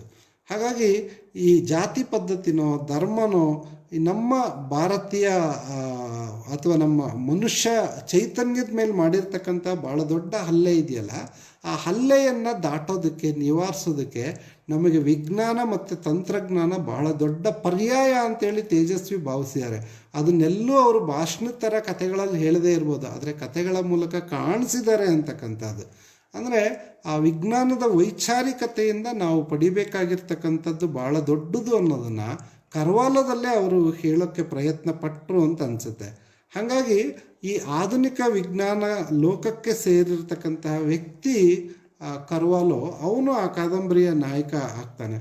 ಆಮೇಲೆ ನೈಲ್ನಲ್ಲಿ ನದಿ ಶೋಧಕ್ಕೆ ಹೊರಟಿರ್ತಕ್ಕಂಥ ಹೋಗಿ ಪ್ರಾಣನೇ ಬಿಡ್ತಕ್ಕಂಥ ಲಿವಿಂಗ್ ಸ್ಟೋನ್ ಬಗ್ಗೆನೂ ತೇಜಸ್ವಿಗೆ ಅದೇ ಬಗ್ಗೆ ಆಸಕ್ತಿ ಮತ್ತು ಶ್ರದ್ಧೆ ಇದೆ. ಅದನ್ನು ಅನುವಾದ ಮಾಡಿದ್ದಾರೆ, ನಾವು ಓದಿದ್ದೀವಿ ಅನ್ನೋದನ್ನು ಕೂಡ ನಾವಿಲ್ಲಿ ನೆನಪಿಸ್ಕೋಬೇಕು. ಯಾಕೆ ವಿಜ್ಞಾನ ಎರಡನೇ ಆಸಕ್ತಿ ಅಂತಂದರೆ, ತೇಜಸ್ವಿಗೆ ಸಹಜವಾಗೇ ಅವ್ರಿಗೆ ಒಂದು ಹುಡುಕುವ, ಒಂದು ಶೋಧಿಸುವ ಗುಣ ಇತ್ತು ಆ ಕಥನದಲ್ಲಿ ನಮಗೆ ಕಾಣ್ತಕ್ಕಂಥದ್ದು. ವಿಜ್ಞಾನಕ್ಕೆ ಇರ್ತಕ್ಕಂಥದ್ದು ಶೋಧಕ ಗುಣವೇ. ಹಾಗಾಗಿ ಅದು ತುಂಬ ತೇಜಸ್ವಿಯ ಸ್ವಭಾವಕ್ಕೆ ಹತ್ತಿರ ಅಂತ ಅನಿಸುತ್ತೆ. ನೀವು ವಿಜ್ಞಾನದ ಲೇಖಕರ, ವಿಜ್ಞಾನದ ಬಗ್ಗೆ, ಪರಿಸರದ ಬಗ್ಗೆ ನಿಮ್ಗೆ ಎಷ್ಟು ಆಸಕ್ತಿ ಅಂತ ಯಾರಾದರೂ ಕೇಳಿದ್ರೆ, ಬುದ್ಧಿ ಇರೋ ಮನುಷ್ಯ ಇರಬೇಕಾಗಿರೋದೇ ಹಂಗಲ್ವೇನ್ರಿ ಅಂತ ತೇಜಸ್ವಿನ ಹೇಳೋರು ನಮ್ಮ ನಾಗೇಶ್ ಹೆಗಡೆನೂ ಈ ಮಾತನ್ನು ಹೇಳ್ತಾ ಇರ್ತಾರೆ. ವಿಜ್ಞಾನಕ್ಕಿರ್ತಕ್ಕಂಥ ಶೋಧಕ ಗುಣ ಇದೆಯಲ್ಲ, ಲೇಖಕರಾದ ತೇಜಸ್ವಿಯವರನ್ನು ಆವರಿಸ್ಕೊಂಡಿರ್ತಕ್ಕಂಥ ಬಹಳ ದೊಡ್ಡ ಮಾಯೆ ಅಂತ ನನಗನ್ಸುತ್ತೆ. ಯಾವುದಾದ್ರೂ ನೋಡಿ, ಒಂದು ಯಂತ್ರ ಇರ್ಬೋದು, ಒಂದು ಜೀಪ್ ಇರ್ಬೋದು, ಒಂದು ಕ್ಯಾಮ್ರಾ ಇರ್ಬೋದು, ಅವ್ರ ಕೃತಿಗಳಲ್ಲಿ ಪಾತ್ರವಾಗಿ ಬರುತ್ತೆ ಅಂತ ಹೇಳ್ಬಿಟ್ಟು. ಆಮೇಲೆ ಮಾಯಾಲೋಕ ಒಂದರಲ್ಲಿ ಸ್ಕೂಟ್ರು, ಆಮೇಲೆ ಪಂಪ್ ಸೆಟ್, ಇವೆಲ್ಲವೂ ಕೂಡ ಕಥೆಯ ಒಳಗಡೆ ಪಾತ್ರವಾಗಿ ಕಾಣ್ತಾ ಹೋಗುತ್ತೆ ಅಂತ. ಆಮೇಲೆ ಇಲ್ಲೇ ನಾವು ನೆನಪಿಸ್ಕೋಬೇಕಾಗಿರ್ತಕ್ಕಂಥ ಮತ್ತೊಂದು ಮುಖ್ಯವಾದ ಸಂಗತಿ ಏನಪ್ಪ ಅಂತಂದರೆ, ಈ ಲೋಕದ ರಚನೆಯಲ್ಲಿ ಅಡಗಿರ್ತಕ್ಕಂತಹ ನಿಗೂಢಗಳ ಶೋಧದಲ್ಲಿ ಮಾನವನ ಅರಿವಿಗೆ ಮಿತಿ ಇದೆ ಅನ್ನೋದನ್ನು ತೇಜಸ್ವಿ ಮತ್ತೆ ಮತ್ತೆ ಕಾಣಿಸ್ತಾರೆ. ನನಗೆ ಈ ಕ್ಷಣಕ್ಕೆ ಯಾರಿಗೆ ಗೊತ್ತು, ಏನೋ ದೇವರಿಗೆ ಗೊತ್ತು, ಈ ಥರದ ಮಾತು ಅವ್ರ ಕಥೆಯಲ್ಲಿ ಸುಮ್ಮನೆ ಬರಲ್ಲ. ಇಷ್ಟೇ ನನಗೆ ಕಾಣ್ತಾ ಇರೋದು, ಮುಂದೆ ಏನಿದೆಯೋ ಇದರಲ್ಲಿ ಯಾರಿಗೆ ಗೊತ್ತು ಅಂತ ಅಂದ್ಬಿಟ್ಟು. ಏನೂ ಇಲ್ಲ, ಒಂದು ಉಡ ಹಿಡಿಯೋಕ್ಕೆ ಹೋದ ಕಥೆಯನ್ನು ಅವ್ರ ಪರಿಸರದ ಕಥೆಯಲ್ಲಿ ಬರೀತಾರೆ. ಅದು ಇಸ್ ಅಂತಂದಾಗ ತೇಜಸ್ವಿ ಬರೀತಾರೆ, ಒಂದು ಕ್ಷಣ ಅದು ಕಚ್ಚಿ ಸಾಯಲ್ಲ ಅನ್ನೋದು ಗೊತ್ತಿದ್ರು ಕೂಡ ತನ್ನ ಜೀವದ ರಕ್ಷಣೆಗಾಗಿ ಯಾವ ಶಕ್ತಿಯನ್ನು ದೇವರು ಅದಕ್ಕೆ ಕೊಟ್ಟಿದ್ದಾನೋ ಯಾರಿಗೆ ಗೊತ್ತು ಅಂತ ಬರೀತಾರೆ. ಇದು ನಮ್ಮ ತಿಳುವಳಿಕೆಯ ಒಂದು ಮಿತಿ, ಅಂದರೆ ಮನುಷ್ಯನ ತಿಳುವಳಿಕೆಗಿರೋ ಮಿತಿಯನ್ನು ತೇಜಸ್ವಿ ಆ ಮೂಲಕ ಕಾಣಿಸ್ತಾರೆ. ಅಂತಂದರೆ ಒಂದು ಅಂತಿಮ ಸತ್ಯ ನಾನು ಇದರಿಂದ ಕಂಡ್ಕೊಂಬಿಟ್ಟೆ ಪರಿಸರದಲ್ಲಿ ಅನ್ನೋ ಒಂದು ಜಯಘೋಷ ತೇಜಸ್ವಿಯವರ ಕಥನದಲ್ಲಿ ಕಾಣಲ್ಲ. ಯಾರು ಬಲ್ಲರು, ದೇವ್ರಿಗೆ ಗೊತ್ತು ಅನ್ನೋ ಉದ್ಗಾರಗಳನ್ನು ಮತ್ತೆ ಮತ್ತೆ ಅವ್ರು ಎತ್ತತಾನೆ ಇರ್ತಾರೆ.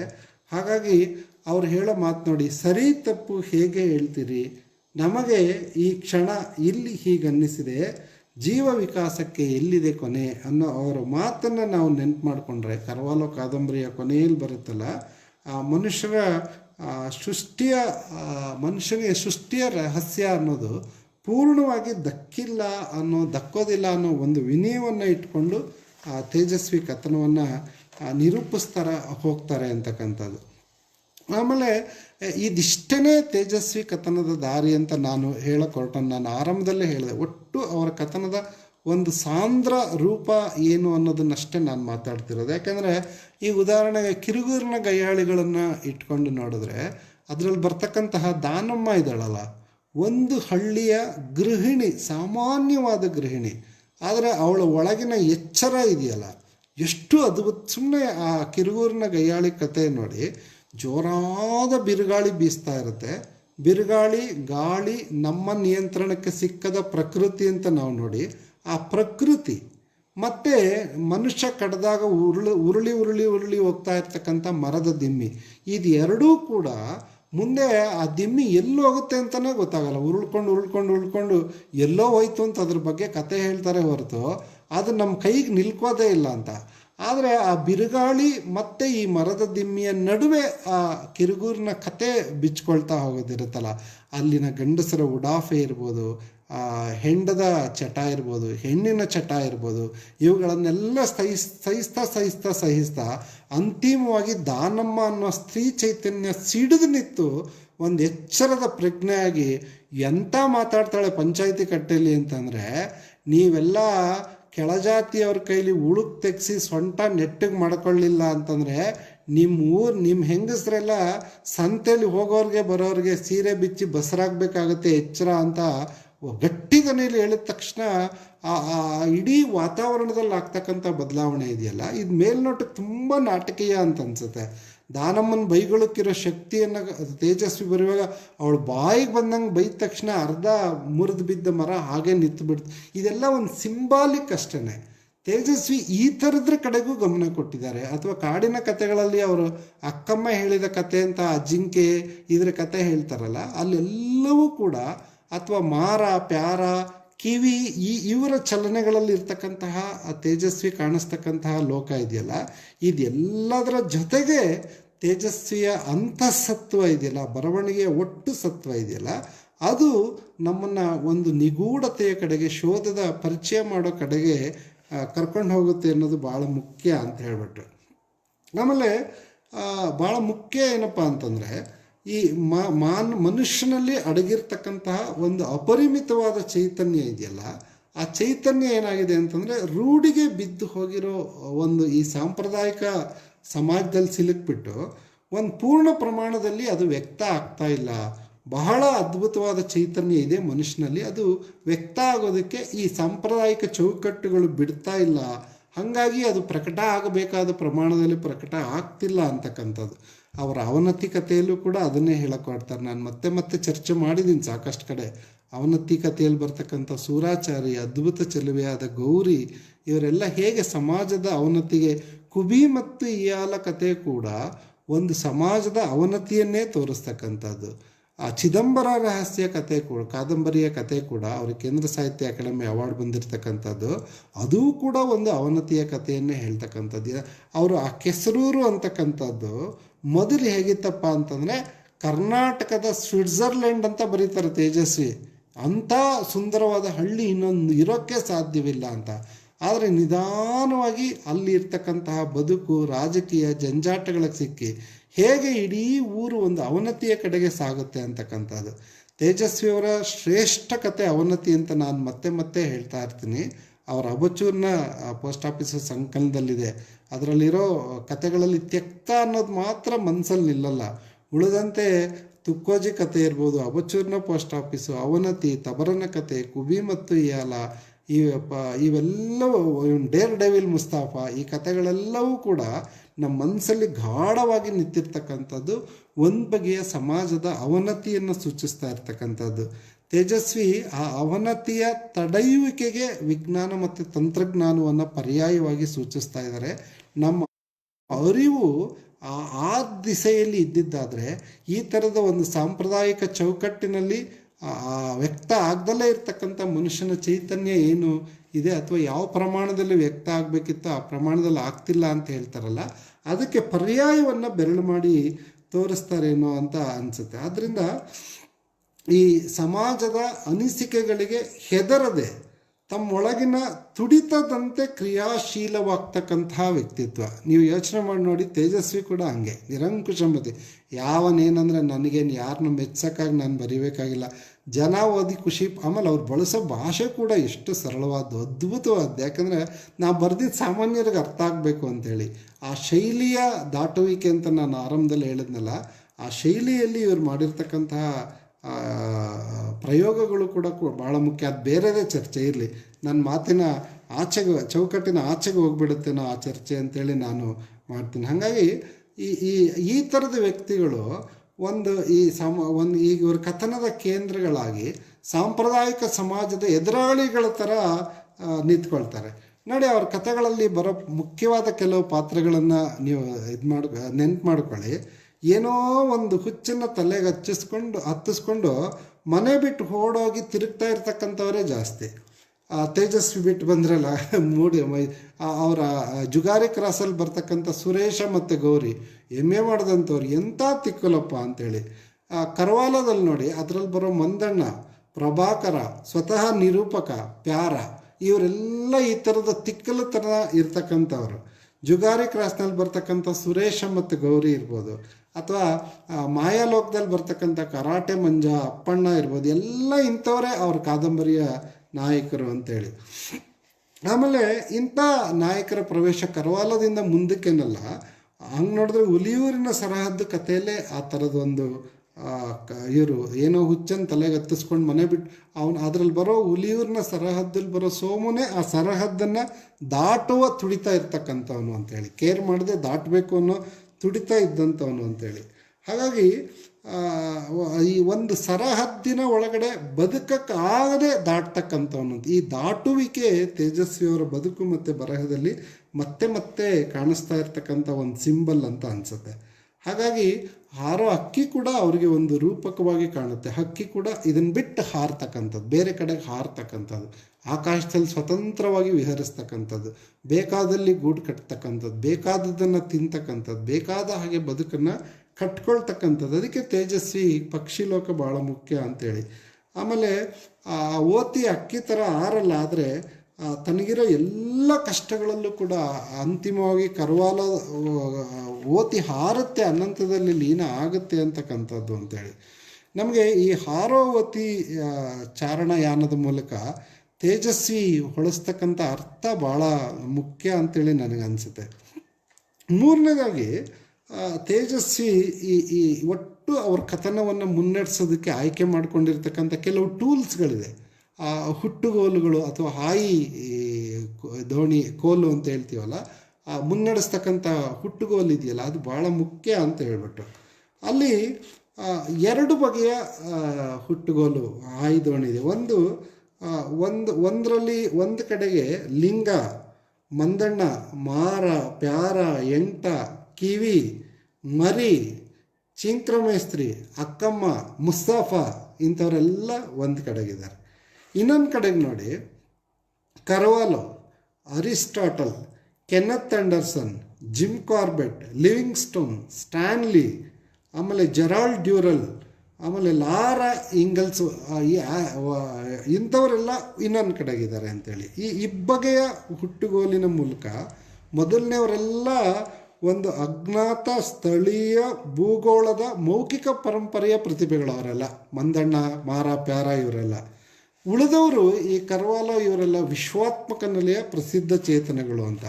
ಈ ಎರಡು ಬಗೆಯ ದೋಣಿಯನ್ನು ಹಾಯಿಯನ್ನು ಇಟ್ಕೊಂಡು ತೇಜಸ್ವಿ ತಮ್ಮ ಕಥನದ ಪಯಣದ ಒಂದು ಇದನ್ನು ಮಾಡ್ತಾರೆ ಅಂತ ಹೇಳಿ. ಇಂಥ ಒಂದು ಉಭಯ ವೈರುಧ್ಯಗಳಿಂದ ಕೂಡಿರ್ತಕ್ಕಂಥ ಹುಟ್ಟುಗೋಲನ್ನು ಇಟ್ಕೊಂಡು ತೇಜಸ್ವಿ ಮೂಡಿಗೆರೆ ಅಂತ ಒಂದು ಹಳ್ಳಿಯಲ್ಲಿ ಕೂತು ಅವರು ಹಾರುವ ತಟ್ಟೆಯ ಬಗ್ಗೆ ಬರೀತಾರೆ. ಆಮೇಲೆ ಅಲ್ಲೆಲ್ಲೋ ಜರ್ಮನ್ ಶೆಫರ್ಡ್ ಇದ್ರ ಬಗ್ಗೆ ಬರೀತಾರೆ, ಯುದ್ಧಗಳ ಬಗ್ಗೆ ಬರೀತಾರೆ. ಜಗತ್ತದ ಮಿಲೇನಿಯಂ ಸೀರೀಸಲ್ಲಿ ಬರ್ತಕ್ಕಂಥ ಅನೇಕ ಸಂಗತಿಗಳನ್ನು, ದೇಶ ಕಾಲ ಚರಿತ್ರೆಯನ್ನು ಅಧ್ಯಯನ ಮಾಡ್ತಕ್ಕಂಥ, ವಿಜ್ಞಾನವನ್ನು ಕನ್ನಡಿಗರಿಗೆ ಪರಿಚಯಿಸಿ ಆ ಮೂಲಕ ಕನ್ನಡದ ಅರಿವನ್ನು ವಿಸ್ತರಿಸ್ತಕ್ಕಂತಹ, ಕಾಲ ದೇಶಗಳನ್ನು, ಇತಿಹಾಸ ವರ್ತಮಾನಗಳನ್ನು, ವಿಜ್ಞಾನ ಮತ್ತು ನಿಸರ್ಗಗಳನ್ನು ಪರಿಶೀಲಿಸಿ ಆ ಮೂಲಕ ಕನ್ನಡದ ಒಂದು ಸಂಸ್ಕೃತಿಯನ್ನು ಕಟ್ತಕ್ಕಂತಹ ಲೇಖಕ ಆಗಿ ತೇಜಸ್ವಿ ನಮಗೆ ಅತ್ಯಂತ ಪ್ರಿಯವಾದ ಲೇಖಕ ಆಗಿ. ನಾನು ತೇಜಸ್ವಿ ಕಥನ ನಮಗೆಲ್ಲ ಯಾಕೆ ಇಷ್ಟೊಂದು ತೇಜಸ್ವಿಯನ್ನು ನಾವು ಪ್ರೀತಿಸ್ತೀವಿ, ಇಷ್ಟಪಡ್ತೀವಿ ಅನ್ನೋದಕ್ಕೆ ಕಾರಣಗಳನ್ನು ಹುಡುಕೋದಕ್ಕೆ ಕೆಲವು ಸಂಗತಿಗಳನ್ನು ನಿಮ್ಮ ಮುಂದೆ ಹೇಳೋದಕ್ಕೆ ಪ್ರಯತ್ನ ಪಡ್ತಾ ಇರ್ತಕ್ಕಂಥದ್ದು. ಇವೆಲ್ಲವನ್ನು ನೋಡಿದ್ರೆ ಇದು ಯಾವುದನ್ನು ಒಂದು ತತ್ವವಾಗಿ, ಸಿದ್ಧಾಂತವಾಗಿ ಕಥೆಗಳ ಮೂಲಕ ತೇಜಸ್ವಿ ನಮಗೆ ಹೇರೋದಿಲ್ಲ ಅನ್ನೋದು ಭಾಳ ಮುಖ್ಯ. ತತ್ವ ಸಿದ್ಧಾಂತಗಳನ್ನು ಮೀರಿ ನಿಂತಿರೋ ಲೇಖಕ ತೇಜಸ್ವಿ. ಯಾಕೆ ಅಂದರೆ ಸಾಹಿತ್ಯ ಅಂತಕ್ಕಂಥದ್ದು ಅವ್ರು ಮಾತನಾಡಿದ್ರೆ, ಅವ್ರು ಏನು ಬರೆದ್ರೂ ಅದಕ್ಕೆ ಸಾಹಿತ್ಯದ ಒಂದು ಪರಿವೇಶ ಬಂದ್ಬಿಡುತ್ತೆ. ಇದಕ್ಕೆ ಭಾಳ ಒಳ್ಳೆಯ ಉದಾಹರಣೆ ಅಂತಂದರೆ ಅವರ ಪಾಕಕ್ರಾಂತಿ ಮತ್ತು ಇತರ ಕಥೆಗಳನ್ನು ನೀವು ಗಮನಿಸಿ. ಪಾಕಕ್ರಾಂತಿ ಮತ್ತು ಇತರ ಕಥೆಗಳಲ್ಲಿ ಸುಮ್ಮನೆ ಪಾಕಕ್ರಾಂತಿ ಅನ್ನೋದೇ ಅಡುಗೆ ಮನೆಯಲ್ಲಿ ಒಂದು ಕ್ರಾಂತಿ ಅಂತ ಹೇಳಿ ಅವ್ರು ಬರೀತಾರೆ. ಈ ಹಾಲು ಕಾಯಿಸೋದು ಇದೆಯಲ್ಲ, ಇದು ಒಂಥರದ ರಿಸ್ಟ್ರಿಕ್ಷನ್, ಬಂಧನ ಅಂತ ಬರೀತಾರೆ. ಯಾಕೆಂತಂದರೆ ಹಾಲೇನಾದರೂ ನಾವು ಒಲೆ ಮೇಲೆ ಇಟ್ಬಿಟ್ರೆ, ಸ್ಟವ್ ಮೇಲೆ ಇಟ್ಬಿಟ್ರೆ ಎಲ್ಲಿ ಉಕ್ಕೋಗ್ಬಿಡುತ್ತೆ ಅಂತ ಅಲ್ಲೇ ಕಾಯ್ತಾ ನಿಂತಿರ್ಬೇಕು. ಒಂಚೂರು ಆಚೆ ತಪ್ಪಿಟ್ರೆ ಉಕ್ಬಿಡುತ್ತೆ. ನಿಮ್ಮ ತಾಳ್ಮೆಯನ್ನು ನಿರೀಕ್ಷೆ ಮಾಡ್ತಕ್ಕಂಥದ್ದು. ಹಾಗಾಗಿ ಈ ಹಾಲು ತಗೊಳ್ಳೋದೇ ಬಿಟ್ಟುಬಿಟ್ಟೆ ನಾನು. ಹಾಲಿನ ಪೌಡ್ರ್ ಅದು ಒಂದು ಮೊದಲ ಕ್ರಾಂತಿ. ಯಾಕೆ ಅಂತಂದರೆ ಒಂದು ಸಲ ಹಾಲು ಕಾಯೋಕ್ಕೆ ಅಂತ ಇಟ್ಟು ಬರ್ತಾರೆ. ಆವಾಗ ಮೊಬೈಲ್ ಬಳಸ್ತಾನೇ ಇರಲಿಲ್ಲ ತೇಜಸ್ವಿ, ಲ್ಯಾಂಡ್ಲೈನ್ ಅವ್ರು ಬಳಸ್ತಾ ಇದ್ದಿದ್ದು. ಯಾರ್ದೋ ಫೋನ್ ಬಂದುಬಿಡುತ್ತೆ, ಏನೋ ಸಾಹಿತ್ಯ ಚರ್ಚೆ ಅರ್ಧ ಮುಕ್ಕಾಲು ಗಂಟೆ ಮಾತಾಡ್ತಿರೋಷ್ಟರಲ್ಲಿ ತೋಟದಲ್ಲಿ ಕೆಲಸ ಮಾಡ್ತಿರೋ ಆಳುಗಳು ಓಡಿ ಬಂದು ಅಡುಗೆ ಮನೇಲಿ ಏನೋ ಬೆಂಕಿ ಹತ್ಕೊಂಡ್ಬಿಟ್ಟಿದೆ ಅಂತ ಹೋಗಿ ನೋಡಿದ್ರೆ ಇವರಿಟ್ಟ ಹಾಲು ಸುಟ್ಟು ಕರಕಲಾಗಿ ಹೊಗೆ ಬಂದು ಕಿಟಕಿಯಿಂದ ಹೋಗಿ ಅವರೆಲ್ಲ ಗಾಬರಿ ಆಗಿಬಿಟ್ಟಿರ್ತಾರೆ. ಆಗ ಅನಿಸುತ್ತೆ ನೋಡಿ,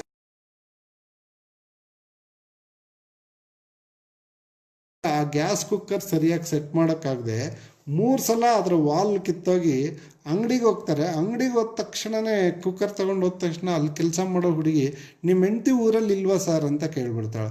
ಎಲ್ಲ ನನ್ನ ಮುಖ ನೋಡಿದ ತಕ್ಷಣ ಇವಳಿಗೆ ಭವಿಷ್ಯ ಗೊತ್ತಾಯ್ತಲ್ಲ. ಹೆಂಗೆ ನಿಂಗೆ ಅದು ಗೊತ್ತಾಯಿತು ಅಂದರೆ, ಅಲ್ಲ ಕುಕ್ಕರ್ ಸರಿಯಾಗಿ ಸೆಟ್ ಮಾಡಿದೆ, ಇಷ್ಟು ಸಲ ನೀವು ಅಂಗಡಿಗೆ ಬಂದಾಗಲೇ ಗೊತ್ತಾಯಿತು ನೀವು ಅಡುಗೆ ಮಾಡ್ತಿದ್ದೀರಾ. ಇದೆಲ್ಲ ಸಾಮಾನ್ಯವಾದ ಸಂಗತಿಗಳಿರ್ಬೋದು. ಆಮೇಲೆ ಆ ಕುಕ್ಕರಿನ ಬೆಲ್ಟ್ ಕರಗಿ ಅನ್ನಕ್ಕೆ ಎಂಥ ದುರ್ವಾಸನೆ ಬಂದಿರುತ್ತೆ ಅಂತಂದರೆ, ಇದು ಮನುಷ್ಯ ತಿನ್ನೋಕ್ಕಾಗಲ್ಲ, ಹೋಗ್ಲಿ ನಾಯಿಗಾದರೂ ತಿನ್ನೋಕ್ಕಾಗೋಣ ಹಾಕೋಣ ಅಂತ ಹೋದರೆ ಅದು ಹಿಂಗೆ ಮೂಸ್ ನೋಡಿದ್ದೆ ಅವತ್ತು ಮಾತ್ರ ಅಲ್ಲ, ಇನ್ಯಾವತ್ತು ಇವ್ರು ಅನ್ನ ಹಾಕೋಕ್ಕೋದ್ರೂ ಓಡ್ತಿರುತ್ತೆ. ಉಪವಾಸ ಸತ್ರು ಪರವಾಗಿಲ್ಲ ತಿನ್ನಲ್ಲ ಅಂತ. ಅದೇನಾದರೂ ಸತ್ತುಗಿತ್ತು ಹೋಗ್ಬಿಟ್ರೆ ನಾನು ಹೆಂಗಾದರೂ ಮಾಡಿ ಅದಕ್ಕೆ ಅನ್ನ ತಿನ್ನಿಸ್ಬೇಕು. ಬಡ್ಡಿ ಮಗನ ನಾಯಿ ಕೂಡ ಈ ಸಾಮಾನ್ಯ ಸಂಗತಿಗಳನ್ನೂ ಕೂಡ ತೇಜಸ್ವಿ ಆಕರ್ಷಕವಾಗಿ ಹೇಳಬಲ್ಲರು. ನಾವು ಮತ್ತೆ ಮತ್ತೆ ಚರ್ಚೆ ಮಾಡ್ತೀವಿ. ತೇಜಸ್ವಿ ಅವರಲ್ಲಿ ಇರ್ತಕ್ಕಂತಹ ಬಹಳ ದೊಡ್ಡ ಶಕ್ತಿ ಏನಪ್ಪ ಅಂತಂದರೆ, ಈ ಥರದ ಜಟಿಲವಾದ ಸಂಕೀರ್ಣವಾದ ಸಂಗತಿಗಳನ್ನು ಕೂಡ ತೇಜಸ್ವಿ ತುಂಬ ಆಪ್ತವಾದ ಆಕರ್ಷಕವಾದ ವೈನೋದಿಕ ಶೈಲಿಯಲ್ಲಿ ಹೇಳಬಲ್ಲರು ಅಂತ. ಟಿ ಪಿ ಅಶೋಕ್ ಅವರು ತೇಜಸ್ವಿಯವರ ಈ ಕಾಮಿಕ್ ವಿಷನ್ ವೈನೋದಿಕ ದರ್ಶನ ಅಂತ ಕರೀತಾರೆ. ಆಮೇಲೆ ಬದುಕು ಅವರಿಗೆ ವಕ್ರವಾಗೇ ಕಾಣುತ್ತೆ ಅಂತ ನಮ್ಮ ಜಯಂತ್ ಕಾಯ್ಕಿಣಿ ತೇಜಸ್ವಿಯವರನ್ನು ವಕ್ರದೃಷ್ಟಿಯ ವಕ್ರೀಭವನದ ಸಾರ್ವಭೌಮ ಅಂತ ತಮಾಷೆ ಮಾಡೋರು. ಕನ್ನಡದ ವಕ್ರದೃಷ್ಟಿಯ ವಕ್ರೀಭವನದ ಸಾರ್ವಭೌಮ ಅಂತ. ಯಾಕಂದರೆ ನಾವೆಲ್ಲ ನೋಡ್ತಾ ಇರೋ ಜಗತ್ತನ್ನು ತೇಜಸ್ವಿ ಬೇರೆ ಥರ ನೋಡೋದು ಮಾತ್ರ ಅಲ್ಲ, ನಮಗೆ ಆ ರೀತಿ ನೋಡೋದನ್ನು ಬೆರಳು ಮಾಡಿ ತೋರಿಸ್ತಾರೆ. ಅವ್ರ ಮಾಯಾಲೋಕ 1 ಬಂದಾಗ ನಾನು ಹೋಗಿ ಕೇಳಿಬಿಟ್ಟಿದೆ, ಮಾಯಾಲೋಕ 1 ಅಂತ ಬರೆದಿರಲ್ಲ, ಆದರೆ 2-3 ಸೀರೀಸ್ ಎಲ್ಲ ಬರಿತೀರಾ ಸರ್ ನೀವು ಅಂತ. ಆಗ ಅವರು, ದೇವರ ಆಯಸ್ ಕೊಟ್ಟರೆ ನೋಡೋಣ ಕಣ್ರಿ, ಅಂಥ ಶಕ್ತಿ ಇದ್ದರೆ ನೋಡೋಣ ಅಂತ ಹೇಳಿದರು. ಕುವೆಂಪು ಕೂಡ ಈ ಮಾತನ್ನು ಹೇಳೋರು. ಮಲೆಗಳಲ್ಲಿ ಮದುಮಗಳು ಚನ್ನಬಸಪ್ಪನವ್ರ ಹತ್ರ ಅವ್ರು ಮಾಡಿದ ಸಂದರ್ಶನದಲ್ಲಿ ಕುವೆಂಪು ಮಾತಾಡ್ತಾ, ಕರ್ನಾಟಕದಲ್ಲೇ ಅತ್ಯಂತ ದೊಡ್ಡ ಪ್ರಮಾಣದ ಒಂದು ಕಾದಂಬರಿಯನ್ನು ನಾನು ಬರಿಬೇಕು ಅಂತಿದ್ದೀನಿ, ಅದು ಬಹುಶಃ ವಿವೇಕಾನಂದರನ್ನ ಕುರಿತು ಅಂತ ಎಲ್ಲರ ನಿರೀಕ್ಷೆ ಆಗಿತ್ತು. ಆ ಗುಟ್ಟನ್ನೇನು ಕುವೆಂಪು ಬಿಟ್ಕೊಟ್ಟಿಲ್ಲ. ಆದರೆ ಅವ್ರು ಹೇಳಿದ್ದು, ಶಕ್ತಿ ಮತ್ತು ಆಯಸ್ಸನ್ನು ದೇವರು ಕೊಟ್ಟರೆ ನಾನು ಬರೀತೀನಿ ಅಂತ. ತೇಜಸ್ವಿ ಕೂಡ ಹಾಗೆ ಹೇಳಿದರು. ಆದರೆ ಹಂಗೆ ಮಾಡ್ತಾ ಅವರು ಹೇಳಿದ ಮಾತು ನಾನು ಪ್ರೂಫ್ ರೀಡಿಂಗ್ ಎಲ್ಲ ಮಾರ್ಕ್ ಮಾಡಿ, ನೋಡಿ ಸರ್ ಇಷ್ಟು ತಪ್ಪು ಉಳ್ಕೊಂಬಿಟ್ಟಿದೆ ಮಾಯಾಲೋಕದಲ್ಲಿ ಅಂತ ಹೋದಾಗ, ಅವರು ಆ ಪುಸ್ತಕ ಇಸ್ಕೊಳ್ತಾ ಹೇಳಿದ ಒಂದು ಮಾತೇನಪ್ಪ ಅಂದರೆ, ಈ ಥರದ ಮಾಯಾಲೋಕ ನಿಮ್ಮ ಸುತ್ತಮುತ್ತನೂ ಇದೆ ಕಣ್ರಿ, ಕಣ್ಣು ತೆರೆದು ನೋಡಬೇಕಷ್ಟೇ. ನೋಡ್ತಾ ಹೋದರೆ ನಿಮ್ಮ ಸುತ್ತಮುತ್ತ ಮಾತ್ರ ಅಲ್ಲ, ನಿಮ್ಮ ಒಳಗೇ ಒಂದು ಮಾಯಾಲೋಕ ತೆರೀತಾ ಹೋಗುತ್ತೆ ಅಂಥೇಳಿ ಆ ಥರದ ಮಾಯಾಲೋಕವನ್ನು ತೆರೆದು ತೋರಿಸುವ ದಾರಿ ತೇಜಸ್ವಿ ಮತ್ತೆ ಮತ್ತೆ ಮಾಡಿದ್ದಾರೆ. ಹಾಗಾಗಿ ಅವ್ರು ಏನು ಬರೆದ್ರು ಸಾಹಿತ್ಯದ ಪರಿವೇಶದ ಜೊತೆಗೆ ಅದು ಬರುತ್ತೆ ಅಂಥೇಳಿ. ಇನ್ನೊಂದು ಭಾಳ ಮುಖ್ಯವಾದ ಸಂಗತಿ ಏನಪ್ಪ ಅಂದರೆ, ನಾವು ಸೆಕೆಂಡ್ PUCನಲ್ಲಿ ಕೃಷ್ಣೇಗೌಡನ ಆನೆ ಕಥೆಯನ್ನು ಇಟ್ಟಿದ್ದೀವಿ. ಅದರಲ್ಲಿ ಒಂದು ಮಾತು ಬರುತ್ತೆ, ಇವ್ರದ್ದು ಒಂದು ಕೊಡ್ಲಿನ ದುರ್ಗಪ್ಪ ಅನ್ನೋ ಲೈನ್ಮನ್ ಇಸ್ಕೊಂಡೋಗಿರ್ತಾನೆ, ಅವನು ಕೊಡೋದೇ ಇಲ್ಲ, ಅದು ಮೊಂಡಾಗ್ಬಿಟ್ಟಿರುತ್ತೆ, ಸುತ್ತಿಗೆ ಥರ ಹೋಗ್ಬಿಟ್ಟಿರುತ್ತೆ, ಅಗದು ಯಾರೋ ಮಣ್ಣು ಕೆಲಸಕ್ಕೆ ಕೆರೆ ಕೆಲಸಕ್ಕೆ ಅಂತ ಬಂದವರು ಅದನ್ನು ಇಸ್ಕೊಂಡೋಗಿ ಅಡ್ಡಾಗೋ ಬೇರುಗಳನ್ನು ಕತ್ತರಿಸೋದಕ್ಕೆ ಅಂತ ಬಿರ್ರಿ ಜಪ್ಪಿ ಆದರೆ ಹಿಂದೆ ಯಾವುದು ಮುಂದೆ ಯಾವುದು ಅಂತ ಗೊತ್ತಾಗದೆ ಸುತ್ತಿಗೆ ಅಂತ ಬೇಕಾದರೂ ಕರಿಬೋದಾಗಿತ್ತು ಅಂತ. ಆ ಸಂದರ್ಭದಲ್ಲಿ ಏನಾಗುತ್ತೆ, ಒಂದು 4-5 ದಿನ ದುರ್ಗಪ್ಪ ಸಿಕ್ಕಲ್ಲ. ಒಂದಿನ ಇವ್ರು ಸ್ಕೂಟ್ರಲ್ಲಿ ಬರಬೇಕಾದ್ರೆ ಫಾರೆಸ್ಟ್ ಆಫೀಸ್ ಮುಂದೆ ಆ ದುರ್ಗಪ್ಪ ನಿಂತಿರ್ತಾನೆ. ಎಲ್ಲ ಮಾರಾಯ ಕೊಡ್ಲಿ ಇಸ್ಕೊಂಡು ಹೋದವನು ಬರಲೇ ಇಲ್ಲ ನೀನು ಅಂತ ಕೇಳ್ತಾರೆ. ಅದಕ್ಕೆ ಅಲ್ವ ಸ್ವಾಮಿ ಇಲ್ಲಿ ನಿಂತಿರೋದು ಅಂತ. ಅವನು ಎಲೆಕ್ಟ್ರಿಕ್ ಡಿಪಾರ್ಟ್ಮೆಂಟ್, ಅವನು ಫಾರೆಸ್ಟ್ ಆಫೀಸ್ ಮುಂದೆ ಬಂದು ನಿಂತಿರ್ತಾನೆ. ಏನಾಗಿರುತ್ತೆ, ಆ ದುರ್ಗಪ್ಪ ನಿರೂಪಕರ ಹತ್ರ ಕೊಡ್ಲಿ ಇಸ್ಕೊಂಡು ಹೋದವನು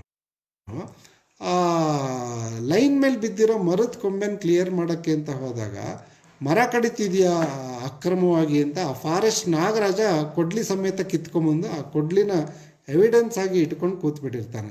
ಅದಕ್ಕೆ ಪಾಪ ಅವನು ಹೊರಗೆ ನಿಂತಿರ್ತಾರೆ. ಇವರು ನೀನು ನನ್ನ ಕೊಡ್ಲಿನ ಯಾಕೋ ಇವ್ರು ಕಿತ್ಕೊಂಬಂದ್ರು ಅಂದಾಗ, ಸಾರ್ ಅಲ್ಲಿ ಲೈನ್ ಕ್ಲಿಯರ್ ಮಾಡುವಾಗ ಇವರು ಸುಮ್ಮನೆ ಹೋಗ್ಬೋದಾಗಿತ್ತು, ಆ ಕೊಡ್ಲಿ ಮೇಲೆ ವ್ಯಾಮೋಹ ಇರಲ್ಲ, ಬೇಕಿಲ್ಲ ಅದು ಅಂತ ಹೇಳಿರ್ತಾರೆ.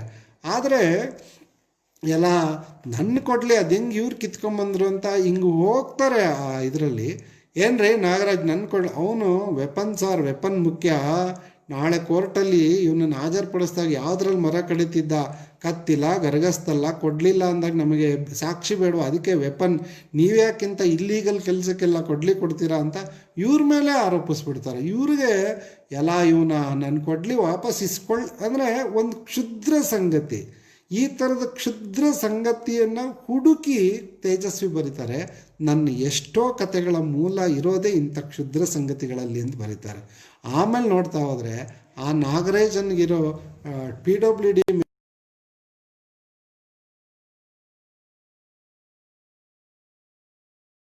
ಎಲ್ಲ ಸರ್ಕಾರದ್ದೇ, ಆದರೆ ಒಬ್ಬರನ್ನ ಕಂಡ್ರೆ ಒಬ್ಬರಿಗೆ ಆಗ್ತಿರಲ್ಲ. ಈ ಥರದ ಜಟಿಲತೆಯನ್ನು ಹಿಡಿದು ಈ ಕತೆ ಎಷ್ಟು ಸಂಕೀರ್ಣ ಅನ್ನೋದನ್ನು ಹೇಳ್ತಾರೆ. ಒಟ್ಟು ಕೃಷ್ಣೇಗೌಡನ ಆನೆ ಎಂಥ ದೈತ್ಯ ಪ್ರಾಣಿಯಪ್ಪ. ಮೊನ್ನೆ ಸೇನಾನಿ ಅದ್ಭುತವಾಗಿ ಟಿ ವಿನಲ್ಲಿ ಯಾವುದೋ ಮಗುವಿನ ಪ್ರಶ್ನೆಗೆ ಆನೆಯ ವರ್ತನೆ ಬಗ್ಗೆ ಆನೆಯನ್ನು ಅಧ್ಯಯನ ಮಾಡಿದಂಥವರು ಅವರು ಹೇಳಿದ ಒಂದು ಚಿಕ್ಕ ಜಾಡನ್ನು ಕೃಪಾಕರ್ ನಂಗೆ ಸಿಕ್ಕಾಗಿ ಹೇಳಿದರು. ಕೃಷ್ಣೇಗೌಡನ ಆನೆ ಬರೆಯುವ ಸಂದರ್ಭದಲ್ಲಿ ಆ ಆನೆಯ ಬದುಕಿನ ಕ್ರಮದ ಬಗ್ಗೆ ಎಲ್ಲ ತೇಜಸ್ವಿ ಕರೆದು ತುಂಬ ಕೇಳಿದರು ಅಂತ. ಅದನ್ನು ಒಂದು ಕಥೆಯಾಗಿ ಮಾಡ್ತಾರೆ. ಅಲ್ಲಿ ಒಂದು ಆನೆ ದೈತ್ಯ ಪ್ರಾಣಿ, ಬಾಯಿ ಇಲ್ಲದ ಪ್ರಾಣಿ, ಬಾಯಿ ಇಲ್ಲ ಅನ್ನೋ ಕಾರಣಕ್ಕೆ ಬಾಯಿ ಇರೋ ಮನುಷ್ಯನ ಹಿಡಿತದಕ್ಕೆ ಸಿಕ್ಕಿ ಎಲ್ಲ ಆಪಾದನೆಗಳನ್ನು ತನ್ನ ಮೇಲೆ ಹಾಕ್ಕೊಂಡು ಹೇಗೆ ಬಾಯಿ ಇಲ್ದವ್ರು ಬದುಕಕ್ಕೆ ಆಗಲ್ಲ ಅನ್ನೋದನ್ನು ಒಂದು ಹಳ್ಳಿಯ ಚಿತ್ರದ ಮೂಲಕ ಇಡೀ ಗ್ರಾಮ ಭಾರತದ ಸ್ಥಿತಿ ಈ ಥರದ್ದು ಅನ್ನೋದನ್ನು ಹೇಳ್ತಾರೆ. ಅಬಚೂರಿನ ಪೋಸ್ಟ್ ಆಫೀಸಲ್ಲಿ ಬರೋ ಒಂದು ಪೋಸ್ಟ್ ಡಬ್ಬಿ ಆಧುನಿಕತೆ ಬರುವಾಗ ಏನೆಲ್ಲವನ್ನು ಹೊತ್ತು ತರುತ್ತೆ, ಏನೆಲ್ಲ ಸಂಕಟಗಳು ಅದ್ರ ಜೊತೆಗೆ ಬರುತ್ತೆ ನಮಗೆ ಅನ್ನೋದನ್ನು ತೋರ್ತಾರೆ. ನಾವು ಆ ಸ್ಟಡಿ ಮಾಡೋಕ್ಕೆ ಹೋದರೆ ವಸಾಹತೋತ್ತರ ಚಿಂತನೆ, ವಸಾಹತುಶಾಹಿ ಅಂತೆಲ್ಲ ಮಾತಾಡ್ತೀವಲ್ಲ, ಇದ್ರ ಎಲ್ಲ ಆಯಾಮಗಳನ್ನು ಯಾವುದೇ ಲೇಬಲ್ ಇಲ್ಲದೆ ತೇಜಸ್ವಿ ನಮಗೆ ಕಟ್ಕೊಟ್ಬಿಡ್ತಾರೆ. ಇದು ನಮಗೆ ತೇಜಸ್ವಿ ಕಥನ ತುಂಬ ಪ್ರಿಯವಾಗೋದಕ್ಕೆ ಕಾರಣ ಅಂಥೇಳಿ. ಹೀಗೆ ಬರೀಬೇಕಾದ್ರೆ ಇವ್ರ ಜೊತೆಗೇ ಕಥೆಗಳನ್ನು ಬರೆದ ಚಿತ್ತಾಲ್ರು, ತೇಜಸ್ವಿ, ಲಂಕೇಶು, ಶಾಂತಿನಾಥ ದೇಸಾಯಿ, ಇಂಥ ಸದಾಶಿವ ಇಂಥ ಕಥೆಗಾರರು ನಮ್ಮ ಜೊತೆ ಇದ್ದಾರೆ. ಆದರೆ ಅವರು ಯಾರಿಗೂ ಸಿಕ್ಕದ ನಮ್ಮ ಹೃದಯದ ಪ್ರೀತಿ ತೇಜಸ್ವಿ ಕಡೆಗೆ ಹೆಚ್ಚು ವಾಲಿದೆ. ಯಾಕೆ ಅಂತಕ್ಕಂಥ ಭಾಳ ದೊಡ್ಡ ಆಸಕ್ತಿ. ಇದು ನಾನು ಆರಂಭದಲ್ಲಿ ಹೇಳಿದಾಗೆ ತೇಜಸ್ವಿಯ ಕಥನ ಇದೆಯಲ್ಲ, ಆ ಕಥನ ಒಂದು ಶೋಧದ ದಾರಿಯಲ್ಲಿ, ಅದಕ್ಕೆ ತೇಜಸ್ವಿ ಹುಡುಕಾಟದ ಒಂದು ಮಾದರಿ ಅಂತ, ಕಥನದ ಮಾದರಿ ನಮಗೆ ಹಾಕ್ಕೊಟ್ಟಿರ್ತಕ್ಕಂಥದ್ದು ಅಂತ. ಆ ಕಾರಣಕ್ಕಾಗಿ ಇವತ್ತು ನಾವು ಚಾರಣಗಳಿಗೆ ಹೋಗ್ತಾ ಇದ್ದೀವಿ. ತೇಜಸ್ವಿ ಅಂದ ತಕ್ಷಣವೇ ಒಂದು ಬಗೆಯ ನಾನು ಕೇಳ್ತಕ್ಕಂಥ ಪ್ರಶ್ನೆ ಏನಪ್ಪ, ಸರಿಯಪ್ಪ ತೇಜಸ್ವಿ ಅಂದ ತಕ್ಷಣ ನಮ್ಮ ಮನೆಗೂ ಅವ್ರ ಮನೆ ಹೆಸರಿಡ್ತೀವಿ, ನಮ್ಮ ಮಕ್ಕಳಿಗೂ ಅವ್ರ ಹೆಸರಿಡ್ತೀವಿ. ಎಷ್ಟು ಜನ ತೇಜಸ್ವಿಯ ಒಟ್ಟು ಸಾಹಿತ್ಯದ ಸೆಟ್ಟನ್ನು ನಮ್ಮ ಮನೇಲಿ ಇಟ್ಕೊಂಡಿದ್ದೀವಿ ಅನ್ನೋ ಒಂದು ಪ್ರಶ್ನೆ ಖಂಡಿತ ನಾವೆಲ್ಲ ಲಭ್ಯ ಇದೆ. ಮೂಡಿಗೆರೆಯ ಅವರ ಪೋಸ್ಟ್ ಆಫೀಸಿನ ಅಡ್ರೆಸ್ಸಿಗೆ ನೀವು ಒಂದು ಕಾರ್ಡ್ ಬರೆದ್ರೆ ಸಾಕು. ರಾಘು, ನಾನು ಮೊನ್ನೆ ತಾನೇ ಒಂದು ಸೆಟ್ ಪೂರ್ತಿ ತರಿಸ್ಕೊಂಡೆ ಅವ್ರ ಹತ್ರ. 8,008 ರೂಪಾಯಿ ತೇಜಸ್ವಿ ಅಷ್ಟು ಪುಸ್ತಕಗಳು. ಒಂದು 10-15% ಡಿಸ್ಕೌಂಟಲ್ಲಿ ಕೊಡ್ತಾರೆ. 6,800 ರೂಪಾಯಿಗೆ ನಮ್ಮ ಮನೆಯ ವಸ್ತು. ನಾನು ನನ್ನ ಮಗನಿಗೆ ಹೆಮ್ಮೆಯಿಂದ ಓದಯ ಅಂತ ಕೊಡಬಲ್ಲ ಲೇಖಕ ತೇಜಸ್ವಿ. ಇದು ನಮ್ಮೆಲ್ಲರ ಅನುಭವಕ್ಕೆ ಬಂದಿದೆ. ತೇಜಸ್ವಿಯವರ ಹಬ್ಬವನ್ನು ನಾವು ಈ ರೀತಿ ಸಂಭ್ರಮಿಸ್ತಾ ಇರ್ತಕ್ಕಂಥದ್ದು ಬಹಳ ಸಂತೋಷ. ಅವರ ಆ ಕೃತಿಗಳು ನಮಗೆ, ನಾನು ಯಾವಾಗಲೂ ಹೇಳೋದು, ತೇಜಸ್ವಿಯನ್ನು ಒಂದು ಬೆರಗಿನಿಂದ ನೋಡ್ತಾ ನಾವು ನಿಂತುಬಿಟ್ಟಿದ್ದೀವಿ. ತೇಜಸ್ವಿಯನ್ನು ದಾಟತಕ್ಕಂತಹ ದಾರಿಯನ್ನು ಕೂಡ ನಾವು ಕಂಡ್ಕೋಬೇಕಾಗಿದೆ ಅಂತ. PUCಲಿ ನಾವು ಕೃಷ್ಣೇಗೌಡನ ಆನೆ ಇಟ್ಟು ತೇಜಸ್ವಿ ರುಚಿ ಹತ್ಸೋದು. ನಾವೆಲ್ಲ ಕರ್ವಾಲ ಓದಿ ಅವ್ರು ರುಚಿ ಹತ್ಸಿದ್ವಲ್ಲ, ಇವತ್ತಿನವರಿಗೆ ಒಂಚೂರು ರುಚಿ ಹತ್ತಿಸಿದ್ರೆ ಸಾಕು, ಅವರು ಅದನ್ನು ಓದ್ತಾ ಹೋಗ್ತಾರೆ. ಹಾಗಾಗಿ ಮುಂದಿನ ತಲೆಮಾರಿಗೆ ತೇಜಸ್ವಿಯವರ ಸಾಹಿತ್ಯದ ಮಹತ್ವ ಏನು ಅನ್ನೋದನ್ನು ನಾವು ಕಲಿಸ್ಬೇಕಾಗಿಲ್ಲ. ಥೀಸಿಸ್ಗಳೆಲ್ಲ ನಾವು ಡಾಕ್ಟ್ರೇಟ್ ತೊಗೊಳಕ್ಕೆ ಬರೆದಿರ್ತೀವಿ, ಅದೇನೋ ದೊಡ್ಡದನ್ನು ಕಲಿಸುತ್ತೆ ಅಂತ ನಾನೇನು ಭ್ರಮಿಸಿಲ್ಲ. ಆದರೆ ತುಂಬ ಸರಳವಾಗಿ ಒಬ್ಬ ಮನುಷ್ಯ ಬದುಕಬೇಕಾದ ರೀತಿ ಹೇಗೆ, ಸ್ವತಂತ್ರವಾಗಿ ಬದುಕನ್ನು ಕಟ್ಕೋಬೇಕಾದ ಬಗೆ ಹೇಗೆ, ನಮ್ಮ ಸುತ್ತಮುತ್ತ ಇರತಕ್ಕಂಥ ಸ್ಥಳೀಯ ಪ್ರತಿಭೆಗಳ ಮಹತ್ವವನ್ನು ಅರ್ಥ ಮಾಡ್ಕೊಳ್ಳೋದು ಹೇಗೆ ಅನ್ನೋದನ್ನು ತೇಜಸ್ವಿ ನಮಗೆ ಕಲಿಸ್ಕೊಟ್ಟೋಗಿದ್ದಾರೆ. ಇದು ದೊಡ್ಡ ಕೊಡುಗೆ. ನಾನು ಯಾವಾಗಲೂ ಹೇಳ್ತಿರ್ತೀನಿ, ಕುವೆಂಪು ಏನೆಲ್ಲ ಪ್ರಶಸ್ತಿ ಪಡೆದ್ರಪ್ಪ, ಏನೆಲ್ಲ ಸಾಹಿತ್ಯ ಸೃಷ್ಟಿ ಮಾಡಿದ್ರು, ಅಷ್ಟೇ ಮಹತ್ವದ ತೇಜಸ್ವಿ ಅಂತ ಮಗನನ್ನು ಪಡೆದಿದ್ದು ಅಂಥೇಳಿ. ನಮ್ಮ ಭಾಗ್ಯ ನಮ್ಮ ಕಾಲದಲ್ಲಿ ತೇಜಸ್ವಿ ಸಾಹಿತ್ಯ ಓದಕ್ಕಿದೆ ಅಂತ. ತೇಜಸ್ವಿ ತೀರ್ಕೊಂಡಾಗ ಯು ಆರ್ ಅನಂತಮೂರ್ತಿ ತೇಜಸ್ವಿ ಇಲ್ಲದ ಜಗತ್ತಿನಲ್ಲಿ ನಾನೂ ಇರಲಾರೆ ಅಂತ ಒಂದು ಮಾತು ಹೇಳಿದರು. ತುಂಬ ಜನಕ್ಕೆ ಅದು ತೋರಿಕೆ ಮಾತಾಗಿ ಕಾಣ್ತಾವೇನೋ, ಆದರೆ ತೇಜಸ್ವಿ ಅವರ ಕಥನ ಕೊಡ್ತಕ್ಕಂಥ ಖುಷಿ ಇದೆಯಲ್ಲ, ಆ ಜಗತ್ತು ಕೊಡ್ತಕ್ಕಂಥ ಆನಂದ ಇದೆಯಲ್ಲ, ನಮ್ಮ ಜಗತ್ತನ್ನು ವಿಸ್ತರಿಸ್ತಕ್ಕಂಥ ದಾರಿ ಇದೆಯಲ್ಲ, ಇದರ ಅರ್ಥದಲ್ಲಿ ಬಹುಶಃ ಯು ಆರ್ ಅನಂತಮೂರ್ತಿ ಅವರು ಆ ಮಾತನ್ನು ಹೇಳಿದ್ರೇನೋ ಅಂತ ಭಾವಿಸ್ತಾ ಈ ಸರಣಿಯನ್ನು ಮುಂದಿನ ವಾರದಲ್ಲಿ ಧನಂಜಯ್ ಜೀವಾಳ್, ತೇಜಸ್ವಿ ತುಂಬ ಮೆಚ್ಚಿಕೊಂಡಿದ್ದಂತಹ ಹುಡುಗ, ತೇಜಸ್ವಿ ಬಗ್ಗೆ ಒಂದು ಪುಸ್ತಕ ಕೂಡ ಬರೆದಿದ್ದಾರೆ, ಕಾಡಿನ ಸಂತ ತೇಜಸ್ವಿ ಅಂತ. ಆದರೆ 2ನೇ ಎಡಿಷನ್ ಕೂಡ ಬಂತು. ರಾಜ್ಯ ಸಾಹಿತ್ಯ ಅಕಾಡೆಮಿ ಅವಾರ್ಡ್ ಕೂಡ ಅದಕ್ಕೆ ಆ ಕೃತಿಗೆ ಬಂದಿತ್ತು. ಅವರು ನಿಮ್ಮ ಜೊತೆ 2ನೇ ಸರಣಿಯಲ್ಲಿ ಭಾಗಿಯಾಗ್ತಾರೆ. 4 ಸರಣಿಗಳನ್ನು ನೀವೆಲ್ಲ ಆಸಕ್ತಿಯಿಂದ ಕೇಳಿ. ತೇಜಸ್ವಿ ನಾನು ಬರೀ ಅವರ ಕಥನದ ದಾರಿಯನ್ನಷ್ಟೇ ಈ ಸರಣಿಯಲ್ಲಿ ನೆನಪು ಮಾಡಿದೆ. ವಿಮಾ ಅವರು ಅಷ್ಟನ್ನು ಸೂಚಿಸಿದ್ರು ನನಗೆ. ಮುಂದಿನ ಸರಣಿಗಳಲ್ಲಿ ತೇಜಸ್ವಿ ಜೊತೆನೇ ಒಡನಾಡಿದ ಅನೇಕ ರೋಚಕ ಅನುಭವಗಳು, ಅವರ ಕಥನದಲ್ಲಿ ಸಿಕ್ಕದ ಅನುಭವಗಳಿಗೆ ಜೊತೆಯಾದ ಅನೇಕರು ಈ ಸರಣಿಯಲ್ಲಿ ಮಾತನಾಡ್ತಾರೆ. ಅವ್ರ ಮಾತುಗಳನ್ನು ಕೇಳ್ತಾ ತೇಜಸ್ವಿ ಲೋಕಕ್ಕೆ ನಮ್ಮನ್ನು ಇನ್ನಷ್ಟು ನಾವು ತೆರೆದುಕೊಳ್ಳೋಣ ಅಂತ ಹೇಳ್ತಾ ನಾನು ನನ್ನ ಮಾತುಗಳನ್ನು ಮುಗಿಸ್ಬೋದು ಅಂತ ಅನಿಸುತ್ತೆ. ತೇಜಸ್ವಿಯ ಹುಟ್ಟುಹಬ್ಬದ ಶುಭಾಶಯಗಳು ನಿಮಗೆಲ್ಲ. ನಾವೆಲ್ಲರದು ಗಾಂಧೀಜಿ ಬರ್ತ್ಡೇ, ಆ ಬರ್ತ್ಡೇ ಶುಭಾಶಯ ಹೇಳ್ತಾ ಇರ್ತೀವಲ್ಲ, ನಾವೆಲ್ಲ ನಮ್ಮ ನೆಚ್ಚಿನ ಲೇಖಕನೊಬ್ಬನ ಹುಟ್ಟುಹಬ್ಬವನ್ನು, ಇವತ್ತು ಅವರು ಹುಟ್ಟಿದಬ್ಬ, ಅದರ ಶುಭಾಶಯವನ್ನು ವಿನಿಮಯ ಮಾಡಿಕೊಳ್ಳೋದ್ರ ಮೂಲಕ ಒಂದು ಹೊಸ ದಾರಿಯನ್ನು ಕಂಡುಕೊಳ್ಳೋಣ ತೇಜಸ್ವಿಯನ್ನು ಓದೋದಕ್ಕೆ ಅಂತ ಹೇಳ್ತಾ ನನ್ನ ಮಾತನ್ನು ಮುಗಿಸ್ತೀನಿ.